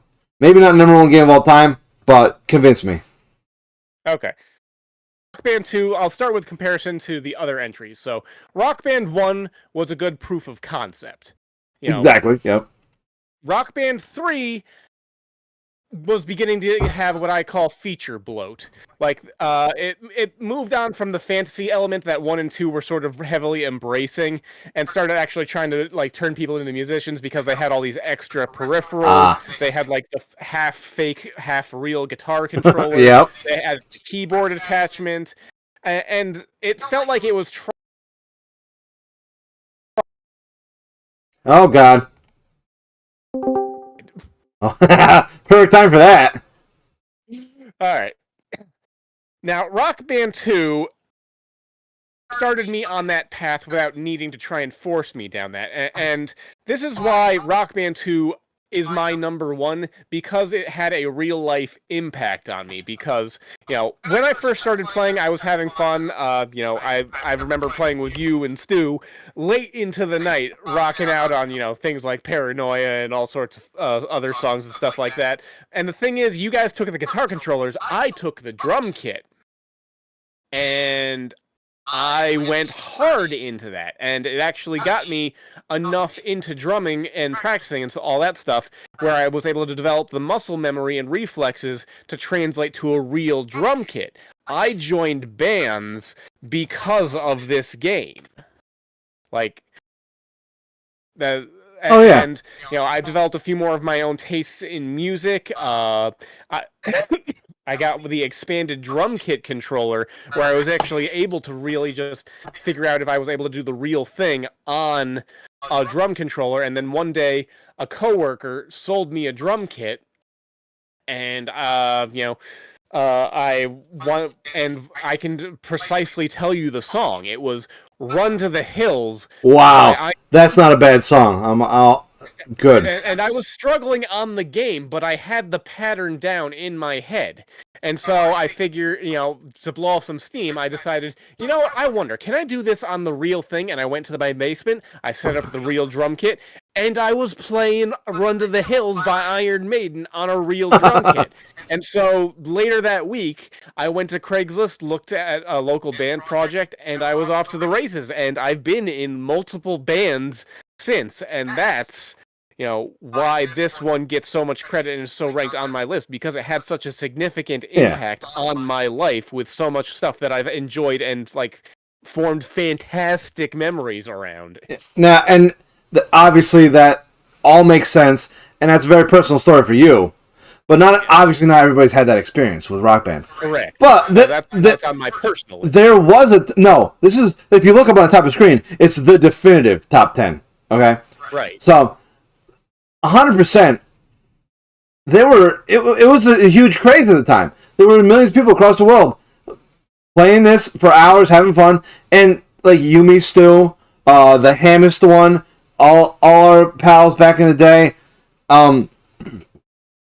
Even one time randomly, we had former, before he got deleted for just being a copyright abusive whore, YouTube superstar DEV3, my cousin, came over to your house, or it was my house, whatever, and we were playing Rock Band, and he had a great time. He made a fan online with all of his great singing skills, him mumbling the words and some song like a monster. But, what do you think, it went from a huge international craze to a joke in, the blink of an eye. Why aren't we still playing Rock Band to this day? I've actually done a lot of I imagined you had. Okay, so first of all, once we got to the Rock Band 2, Rock Band 3 era, it had been around long enough. They'd been releasing enough DLC songs where the actual on-print discs and their song selection no longer mattered. Everyone had their own songs, so the individual annualized or whatever iterations didn't matter anymore. And that Rock Band 1 and 2, their track lists were somewhat iconic because you probably didn't have a heck of a lot of DLC, so you had to mix it up with whatever they had on the disc at the time. Just go over a few of the tracks on here. Living on a Prayer, Let There Be Rock by AC/DC, Grateful Dead, Alabama Getaway, Painkiller by Judas Priest. And the weird thing about that Rock Band, the original friggin' song list, you had a lot of iconic bands, but it's not the number one best songs of all time. It's a lot of B-side material. You were learning, if you played Rock Band, you're learning new songs. Yes. And it was musically, it was a nice. Once you started getting to the later entries, because like I said, you were no longer having to deal with that. You already had the stuff that you knew you liked, and you weren't forced to stick with it. So that's one thing. The other thing is, I briefly touched on before, Rock Band 3 leaned just a little bit too hard in the trying to get people into, doing actual instruments aspect. Whereas, people who actually wanted to do that would do that stuff all on their own. Yeah. I mean, what is the target audience who wants to convert their little plastic baby guitar playing skills into actual guitar playing skills that isn't going to do this on their own? Who needs to be hand fed this with a video game? Perfect illustration. That half real guitar, half controller thing, peripheral that I was talking about, that was like a $100 controller. At that point, aren't you just going to go to a yard sale and pick up a guitar? Exactly. So. Well, and to add to that, I mean, it's cliche at this point. Everyone who follows video games at any point knows that on top of all that, they had Guitar Hero going at the same time, and both companies were pushing out Rock Band and guitar titles multiple times in a year, and I think it was just oversaturation as well. And then it hit ultimate joke status, I would argue, around the time that they released 2 titles, both of them at fault in each series. Guitar Hero Metallica and Rock Band Green Day. What was the issue with those two? There wasn't necessarily issues, but single band full games rather than just track packs. Yeah. Because that's what they were. They were full games, both just based around the single band. I mean, and I'll be honest with you. I had that friggin' Beatles Rock Band guitar for for a long time. Yeah, but the Beatles, like, they were fairly varied. Like, True. Green Day, you heard one Green Day, you heard about 80% of their library. I mean, yeah. Metallica, honestly, Metallica, there are enough songs, like, they may be similar. I mean, you get a Metallica fan, and they'll argue till they're blue in the face about all the different friggin' whatever. But, moral story, yeah, I can see the degradation from Beatles to Metallica to Green Day. So yeah, okay, fair. Actually, there was also Guitar Hero Van Halen, I think. Yeah, and you know what? They've got some good songs, whatever. But yeah, you've heard one Van Halen song. You've heard them all. So let's replace Guitar Hero Metallica with Guitar Hero Van Halen. It was Van Halen. Okay, fair. Yeah, and they had a mild resurgence trying to get the magic back with Rock Band 4 and Guitar Hero World Tour, I think it was. But by that point, they weren't transferring DLC anymore for most of the libraries. So fair. Yeah, and that exactly. That's when I tried to get into it, when they had Rock Band 4, I think it was, and none of the libraries would transfer for me. And I was like, oh, what's the fucking point? I want to hear these horrible songs that I paid $3 for. Whatever. Yeah. All right. So Rock Band 2, Gheeotine's greatest game of all time. Number 1 greatest game of all time, according to the Gospel of Sleegmar. We're talking. We've heard it before. So this is a repeat, unfortunately. Final Fantasy Tactics. Okay. For the PS1. Now we can fucking pull up some backgrounds. Get rid of this Rock Band real quick. Are we going to a lengthy conversation after I've gone through my heartfelt story about how I enjoyed music projects? Well, yeah. There's no... Final Fantasy Tactics did not inspire me to do anything, frankly. Except maybe crusade against the heretics. Well, not even that. I'll be honest with you. You know what it made me do? I don't know who these mutts are. I don't want to hear them talk about Final Fantasy Tactics. I just want to see the background. Oh, here we go. But the moral story, like, I have been looking, like, for years, and like, we were looking at the PSP version earlier, and they kind of crisp up the sprites a little bit. Like, this is the original PS1 version here, and it's a little bit blurrier, but my goodness, it's still it looks good. Like, you could play this right now and not be upset. Like, this is retro video game quality right here. Yeah, and you could probably make the argument that it's not even like the game itself, but just the fact that PS1 doesn't have a modern HDMI hookup. I mean, probably, yeah, that's definitely part of it. But yeah, you're 100% right, because the PSP version that was shown, like, they crisped up the pixels on the sprites, but the backgrounds look basically like, an HDMI hookup went through it. But the problem with that game was that got me really interested in real-time strategy games, or what turn-based combat. What is it called? Turn-based strategy. Turn-based strategy, aka tactics games. Any game that has tactics at the end of it is reminiscent of Fantasy Tactics, and there's been a little bit of a resurgence lately, but they were hard to come by. Like, this game came out in, like, the late 90s. I believe it was 99, maybe 97. But it was not a common genre. There we go. There's the original. It's beautiful. Definitely play that game. So, and, you got Advanced Wars. That's kind of a similar idea to it.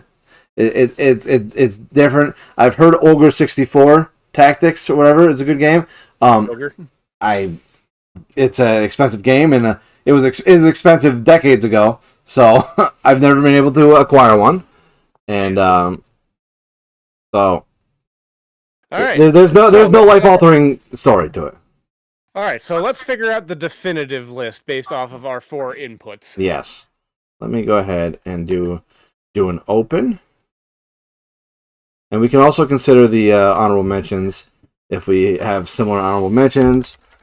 So what are you thinking? All right. So, well, I think between our all of our lists, Star Fox 64 popped up all 4 times. Okay. Right? Top 10. Let me just open this bitch up real quick. Open. Okay, there we go. Bada bing. Top 10 video game of all time. No questions asked.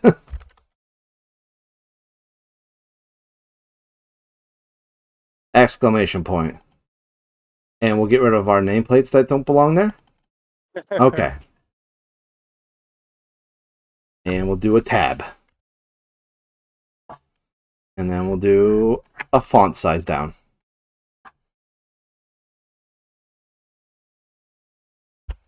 All right. So let's brainstorm some lists first. Yeah, Star Fox 64 is clearly up there.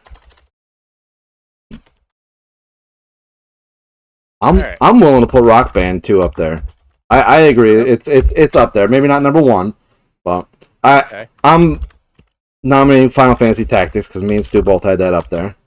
I don't have an objection to that. Tactics. I say Pokemon Red and Blue are on there. Fair.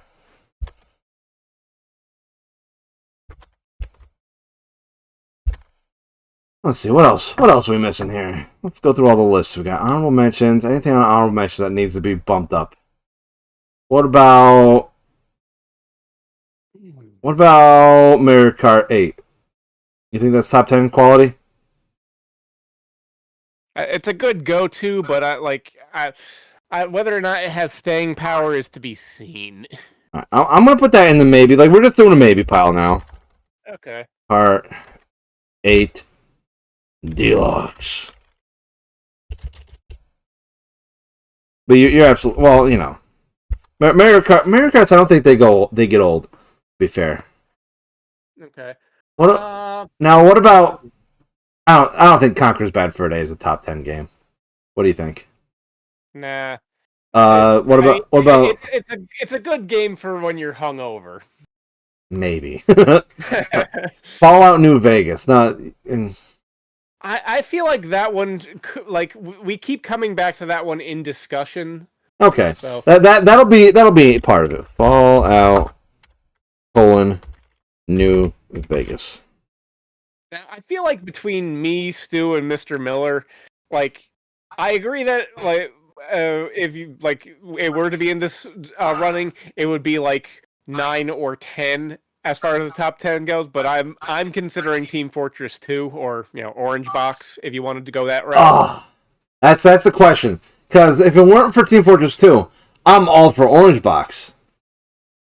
But I say we put in Orange Box as a compromise, so that it would take theirs into consideration, but also give credit to the other monsters in the PC field. Now, also, because Orange Box is Orange Box, Team Fortress 2 is going to weigh heavily on my soul when I'm voting on this. Which is why I said 9 or 10. Yeah. Okay. Fair. Let's see. What else we got? Yeah, we did Star Fox already. Let's see. What games do we have? Now, you made an interesting question, or an interesting squeal. Okay. When I mentioned Softball Tengoku. Are you seriously thinking what I think you're thinking?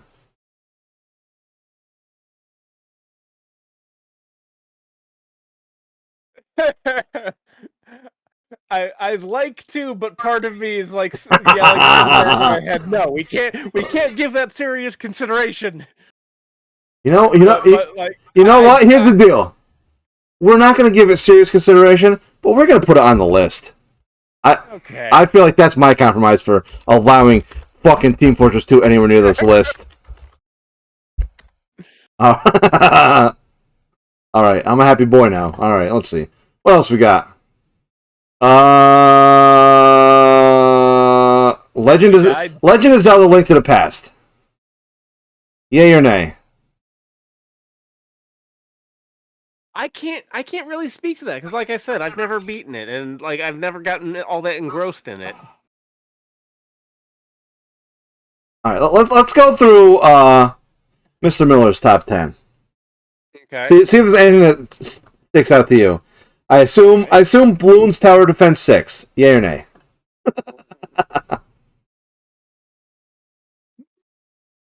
Next. All right, let's see. Hold on,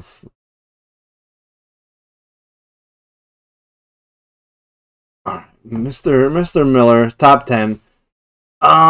Dragon Ball Z Budokai Tenkaichi 3. Yay or nay? No. Okay, me neither. Just checking. Borderlands 2. I think that's the only one that could possibly be in there. I mean, if I'm going to give credence to anyone's on the list that we haven't already talked about, it would have been Resident Evil or it would have been Borderlands. You know what? I don't think either of these are making it anywhere, but I don't think there's any harm in adding Borderlands 2. I can see the appeal of Borderlands 2. And Resident Evil 4. Yeah. What's your favorite Resident Evil game? 4. 4? Okay. That's all I need to know. All right. I played like 1, 2, a few of I played like 5 and 6 and a few of the spin-offs, but yeah, 4 is the one I enjoyed the most. All right. Let's see. We got 2 up here next. Read his list real quick. See if there's anything we're missing. Okay. Donkey Kong Country 2. I feel like that. What about? Are you a fan of Advance Wars? Meh. That's one of the ones that I know I'd enjoy it. It's just it's in my backlog. I've never had a chance to really get into it. I think since we got Final Fantasy Tactics, like that's the superior tactics game, and even the Road Warrior Stu agrees. I think now we've got Donkey Kong Country 2, Wario Land 2, Trials of Mana, Super Mario World, Kirby Superstar, and Fantasy Online. I think the 2 games that we got to consider out of this list are Super Mario World and Donkey Kong Country 2. I say Mario World. You don't say Donkey Kong Country 2? I mean... Alright, but I mean, you're not wrong. You're not wrong. Super Mario. Explain why not Donkey Kong Country 2. Now, this could just be me, but I put Mario World over Donkey Kong just because, like, personally, I feel like the graphical style for Donkey Kong can become a little bit cluttered, whereas Mario is usually very clean. Yeah, no, I mean, like they were pushing the limits of good taste with Donkey Kong, so I can see where you're absolutely not wrong with that. All right, now we're getting down to the nitty gritty here. I'm gonna go on my list here, see what we don't have already that maybe we need to add. Top 10.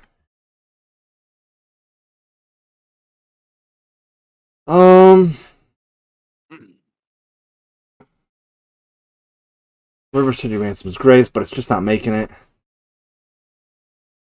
What do we got? I contend we need A Link to the Past and Mario RPG in the discussion. Okay. I don't see how anyone can argue with this fact. This is a fact. And what do you got? Gheeotine's games of all time. Rock Band 2 in there.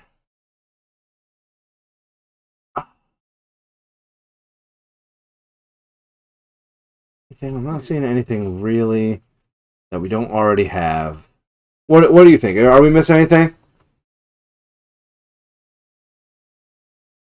We got Star Fox 64, Rock Band 2, Final Fantasy Tactics, Pokemon Red and Blue, Mario Kart 8 Deluxe, Fallout New Vegas, Orange Box, Softball Tengoku, Borderlands 2, Resident Evil 4, Super Mario World RPG, Super Mario RPG, and then Link to the Past. That's 1, 2, 3, 4, 5, 6, 7, 8, 9, 10, 11, 12, 13. So only 3 of these games aren't going to be on the top 3 games of all times. Can you think of any games that are better than these? I'm scanning over my collection, just seeing if there's anything that stands out. All right. I'm gonna go take a pee real quick, and I'll be right back. Okay. Please enjoy this intermission music, which I'm totally going to present to you later.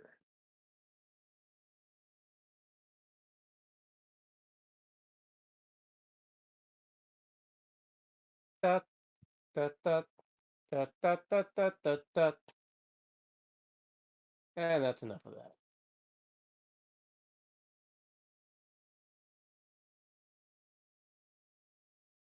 Hmm.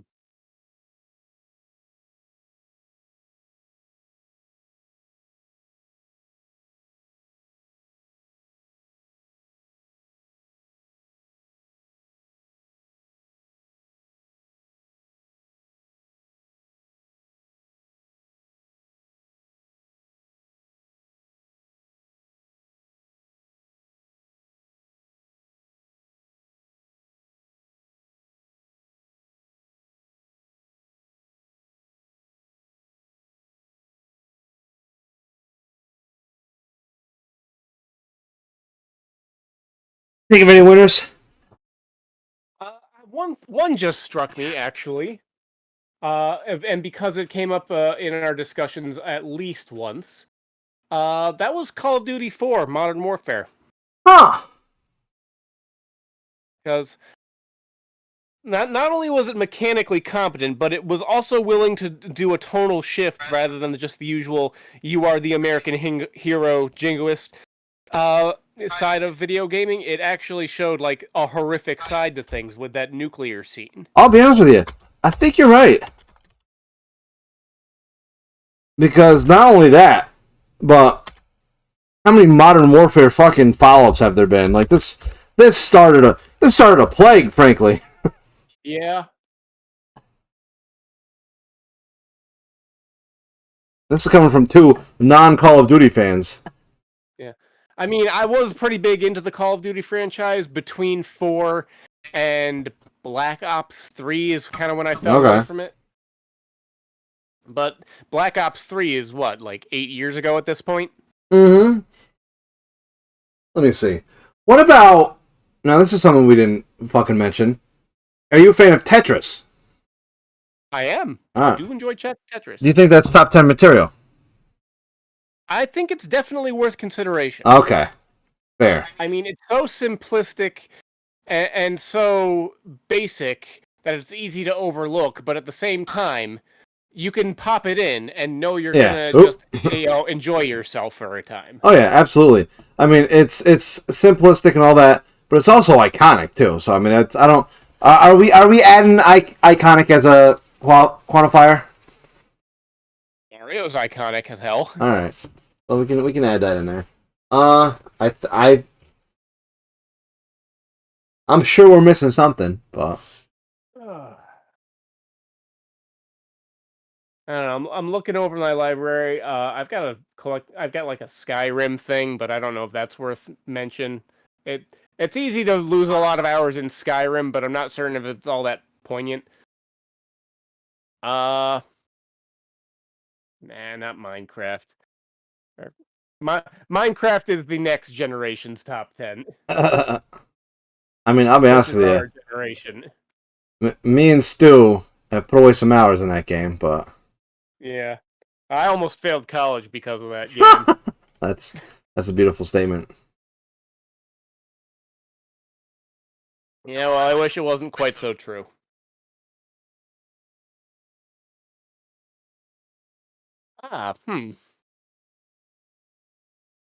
What's that? What do you got? What do you got cooking? You know the Walking Dead series by Telltale? I've heard of it, yes. I don't know, that one strikes me just because it sort of launched the adventure game genre once more. It's got a unique storytelling aspect. True. And how many goddamn Telltale games came out after that? Yeah, I mean, hell, there were like 5 other just Walking Dead games. Guardians of the Galaxy, The Wolf Among Us. Yeah. Did you ever play any of them? I believe I played The Wolf Among Us right before getting laid one time. But other than that... Okay. All right. Well, I think we've got a list to work through. So, are we doing the original Walking Dead Telltale? If we want to throw that on there just for consideration. All right. I feel like this is a good list.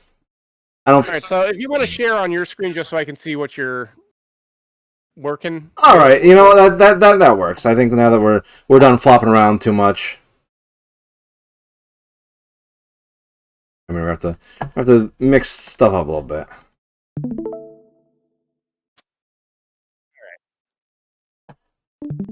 So I feel like if we're now that we're starting to actually consider ordering these, I say Star Fox 64 should be number one just because it popped up on all four of our lists. It was universal, pretty much. You know what? I think you might be right, and I think we're probably gonna. Oops. What the hell did I just do? I think we might end up. That might end up being the true. But let's. So okay, we got it near the top right now. Right. Let's see. Oops. All right. Well, let's sort the list in. See if we can sort the list into tops and bottoms. Excuse me. Stuff that we'd consider for the top half and stuff we'd consider for the bottom half. Okay, fair. So, as far as top half, I say Star Fox 64, Pokemon, Final Fantasy Tactics, Rock Band. I'm starting to smell what you're cooking here. And we can figure out specific orderings once we've got rough approximations.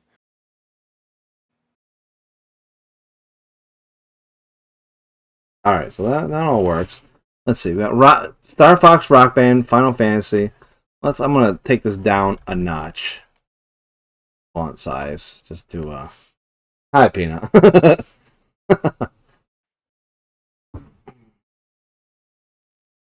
There she is. Let go. Let go of me. Okay. I do not like the cone of shame. It's almost 2 in the fucking morning. Yeah, this is a hell of a stream. Hopefully somebody watches this goddamn clip I make. You know, this is gonna be so much fucking time to fucking clip this up. Alright. Star Fox, Rock Band, Final Fantasy Tactics, Pokemon Red and Blue. That is not a bad... I don't know, that might be top 4.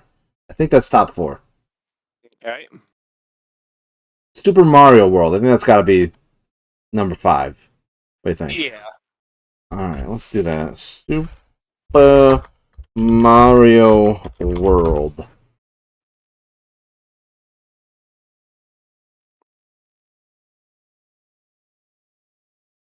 Alright. Yeah, 1, 2, 3, 4, 5. So far. So we need 1, 2, 3, 4, 5, 6, 7, 8, 9, 10. They get rid of half of these on the bottom. Let's look at a couple titles to prune now. Yep, that's what I'm thinking. Honestly, I think Orange Box is safe. Let's just put Orange Box. Because although it includes Team Fortress 2, I'm willing to admit the rest of it. Alright, I say let's trim... We gotta trim Telltale. Yeah. I agree. It has its merits, but it's not top 10. When we got these funners to contend with. I say Fallout New Vegas is a keeper. All right, I'm willing to say Or in the very least, in the very least, that one's for pruning.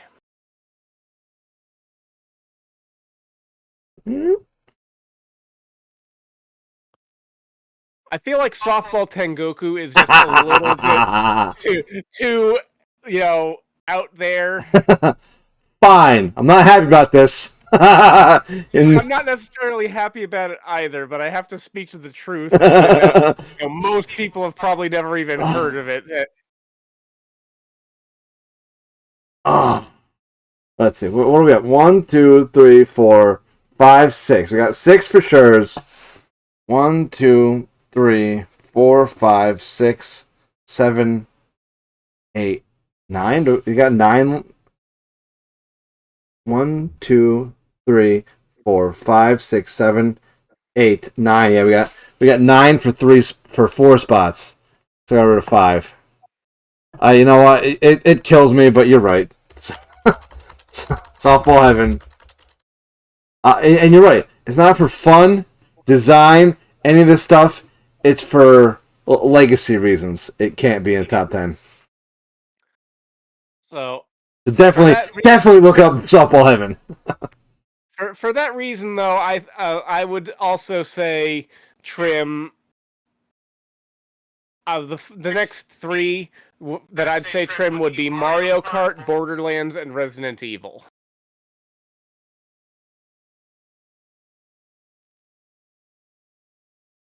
Mario Kart. I'm gonna 100% agree with you on Resident Evil. I don't doubt it's a great game, and like I was personally a fan of the first 2. I never got into 4, but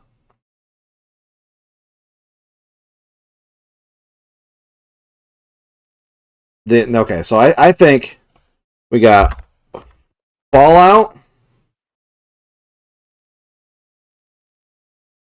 New Vegas is a keeper so far. New Vegas. Yeah. New Vegas.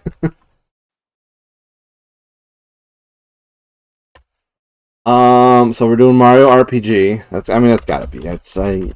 If you haven't played that, get your ass in gear. Play it. And A Link to the Past. I agree.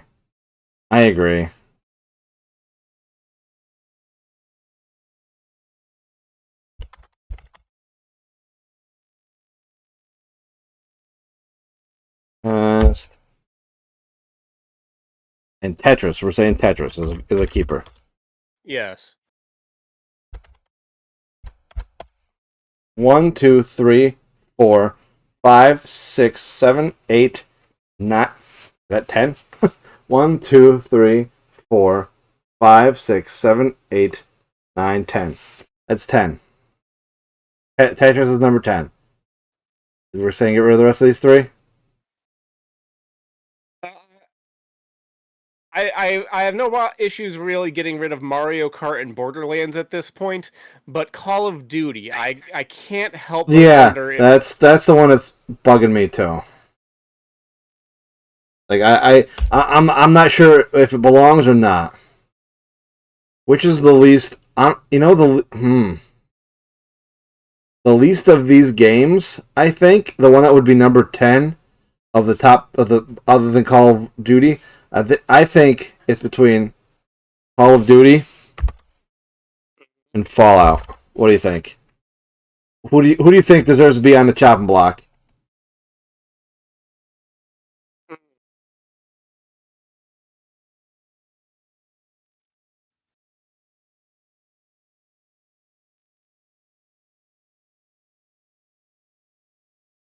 All right, this is more thought than I ever thought I'd be. I know. 2 a.m.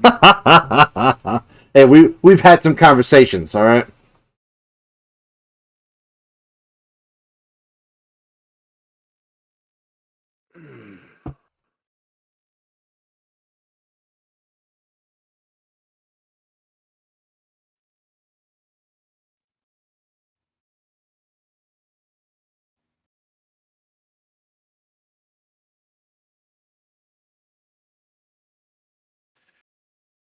Oh, jeez. Come on. Right? It's just more difficult than I thought it would be. I mean, they're both gunplay games, but they're working at entirely different angles. So now, let me just get this straight. So you're saying, as far as you can tell, those are the 2 that we're looking at? Well, like, I mean, you don't want to nominate another one for potential. You're not gonna like this, but I'm also like, I keep eyeing Mario RPG and Link to the Past, but that again, that's because I haven't really experienced those. I know of their impact, Mm. but at the same time, I'm wondering, like, have we done it better since? Now, as far as like Mario RPG, the 100% the alternative would be. Oops. I just made a bitmap image on screen. Oh well. But moral of the story: the Mario RPG and Link to the Past. I mean, Zeldas are like a generational, twice a console generation release. So they've done a lot since then. And I still think that one holds up, and you haven't played it though, right? Correct. Not much of it. I have started. God damn, your point is valid. Because frankly, what we're looking at here is Call of Duty Modern Warfare 4. And now this both hit us on an emotional level with the nuclear bomb. However, you, if I'm not mistaken, got hooked on Call of Duty after this, correct? Yeah, not only that, but yeah, the multiplayer aspect. I did that for years. And New Vegas is still like renowned as like the greatest Fallout. Yeah. Mario RPG.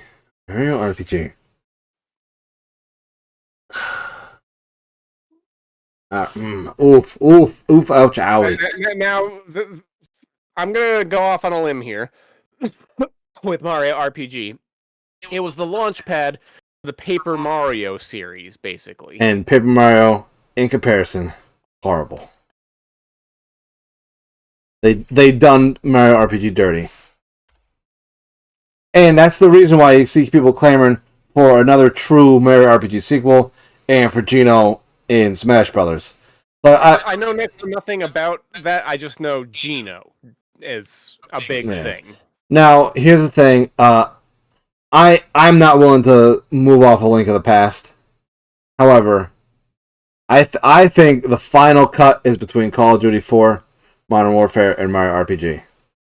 I feel like New Vegas is too like renowned worldwide as a game of games, a game amongst men. Honestly, between RPG stuff, we got Final Fantasy Tactics and Fallout New Vegas on there, along with Pokemon Red and Blue, all RPGs in their own right. Orange Box is pretty shooty-tastic, though. But, ouch, oof. All right. Oops, I just elbowed Peanut. Sorry, Peanut. Here's what I'm willing to do. Number 11. Mario RPG. Fair enough. Number 10. RPG is the runner-up. Call of Duty 4. Modern Warfare. Call of Duty, shoot a man. Call of Duty, become a victim of nuclear warfare. All right. Number 9. What's number 9? Right, now we actually have to worry about ordering the rest of this lot. So we got the bottom tier here. I feel like it's got to be Fallout because we almost cut it. Yeah. All right. That is fair. Is it Fallout 3 New Vegas or Fallout New Vegas? It's just Fallout New Vegas. Okay. Fallout 3 was its own doodad. Right. And then, as we agreed, I think 8 is Orange Box. Yeah, I mean, everything about... Well, the one thing that's... The rest of these... No, I'm agreeing. I'm just thinking about like iconic. Like Orange Box is not as iconic as the rest of these games. It's All of its sub-series are very iconic, but the title, the Orange Box, less so much. I mean, honestly, they're not as iconic as Super Mario World, Zelda, and Tetris, though. Yeah. I mean, we're in rarefied air here. That's the problem. Yeah. All right, so we got this crap. Kit. God, this is a long stream. Let it end. I can be tired. Oh yeah, we got Fallout New Vegas as well. All right, let's get this shit out of here. All right, New Vegas, you bastard. Tetris. I think it's Tetris next. How about you? Yeah. Okay. Because it's iconic, it's recognizable, but at the same time, we can all agree it's not exactly the deepest of experiences. True. All right. I think your lack of love for it makes A Link to the Past, Legend of Zelda, A Link to the Past. The Legend of Zelda. You're doing that weird thing where you're on a caps lock. I fucking.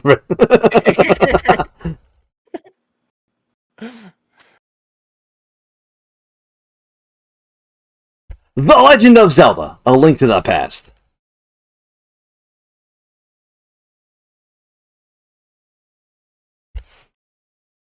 All right. Ba-bing. Number 6. Number 5. What do we got number 5? Super Mario World, correct? Yeah. Boom.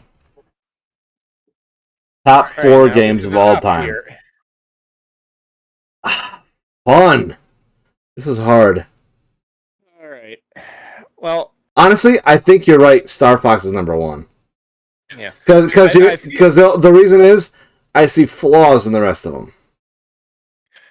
Well, as far as like my personal ranking doesn't really go for the iconography and all that stuff, so I say Rock Band 2 is number 4 of this last 4.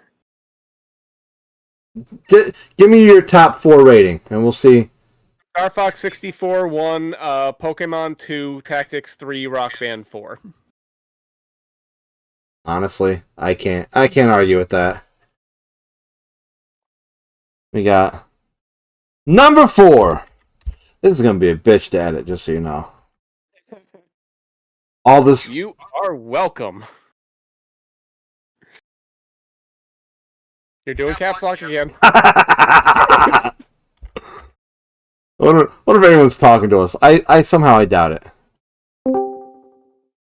He caps locked himself to death. Wow. What is even playing on the bottom there? All right, let's see. How's we looking? Oh, terrible. Let me share that screen again. All right, now we're looking good. All right. Although we got some viewers, not many, but we got some length. Okay. Rock Band 2. What an odd number 4 game of all time. Number 3. Final Fantasy Tactics. Final Fantasy Tactics. With no space between the 3 and the pier. You're being a real bitch. Hey, you're the one who's messing up your own grammar. Number 2. Wow. Pokemon. Red and blue. Oh god. How do you pronounce that? Baloo. Come on, listen, home fries. Then we got Star Fox 64. There we have confirmed definitive list. Star Fox 64 best game of greatest all time. game of all time. What the hell was Modern Warfare for? Was that 360? Yeah. And PS3, but everyone played 360. Yep. New Vegas PS3. Or PC. Yeah, I guess PC is probably the way to go with that one. Orange Box. Was that PC? PC. That is PC. Not what I had it for. Tetris. Game Boy. Game Boy. Legend of Zelda. A Link to the Past. Oopsies. SNES. Wow. Talk about a long fucking stream. Yeah. SNES. Rock Band 2. What the hell was that? PS3? PS3, 360. PS3. Well, that was a 360 joint for us, right? Oh, I had it on PS3. You had it on 360. Alright. Just say /360. Hells no. You pissant.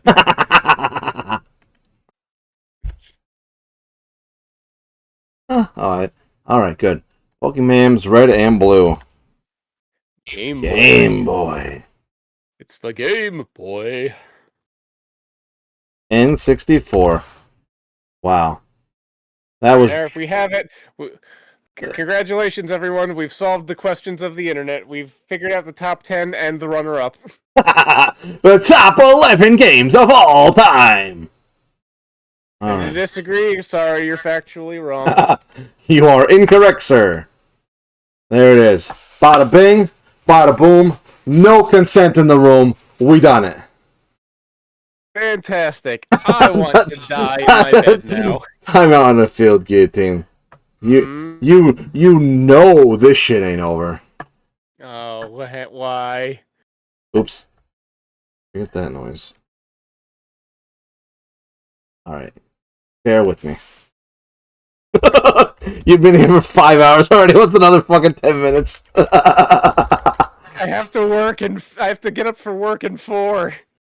Well, just when somebody dies on your watch, just let them know you were up doing a video game list. That'll fly well. Yeah.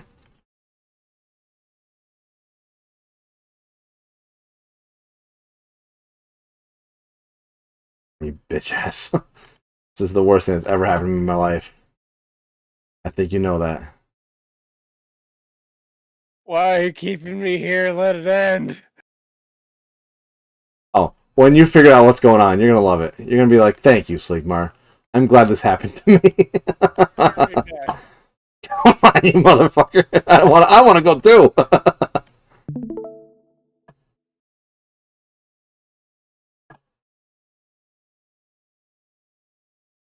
I'm having non-specific sleep aid and cold medicine. Wow. All right. Wheel of Morality. Turn. Tell me, listen, I should learn. There you go.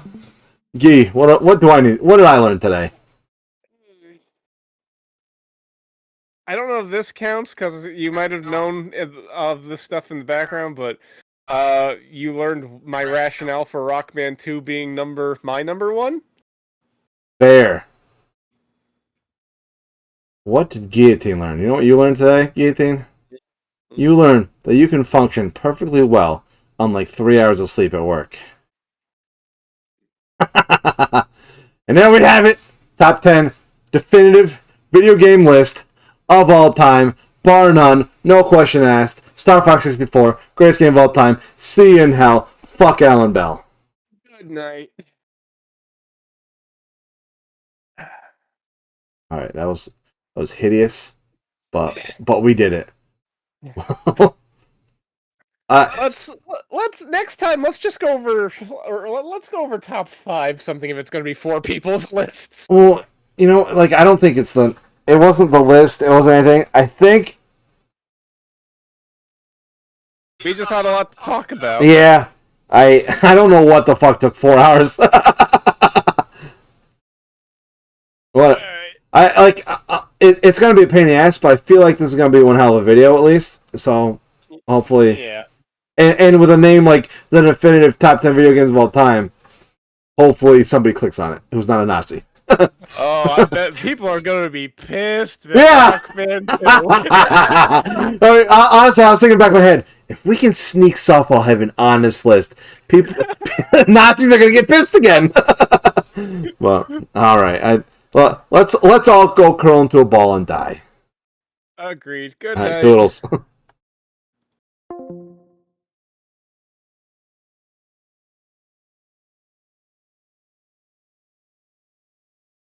Oh.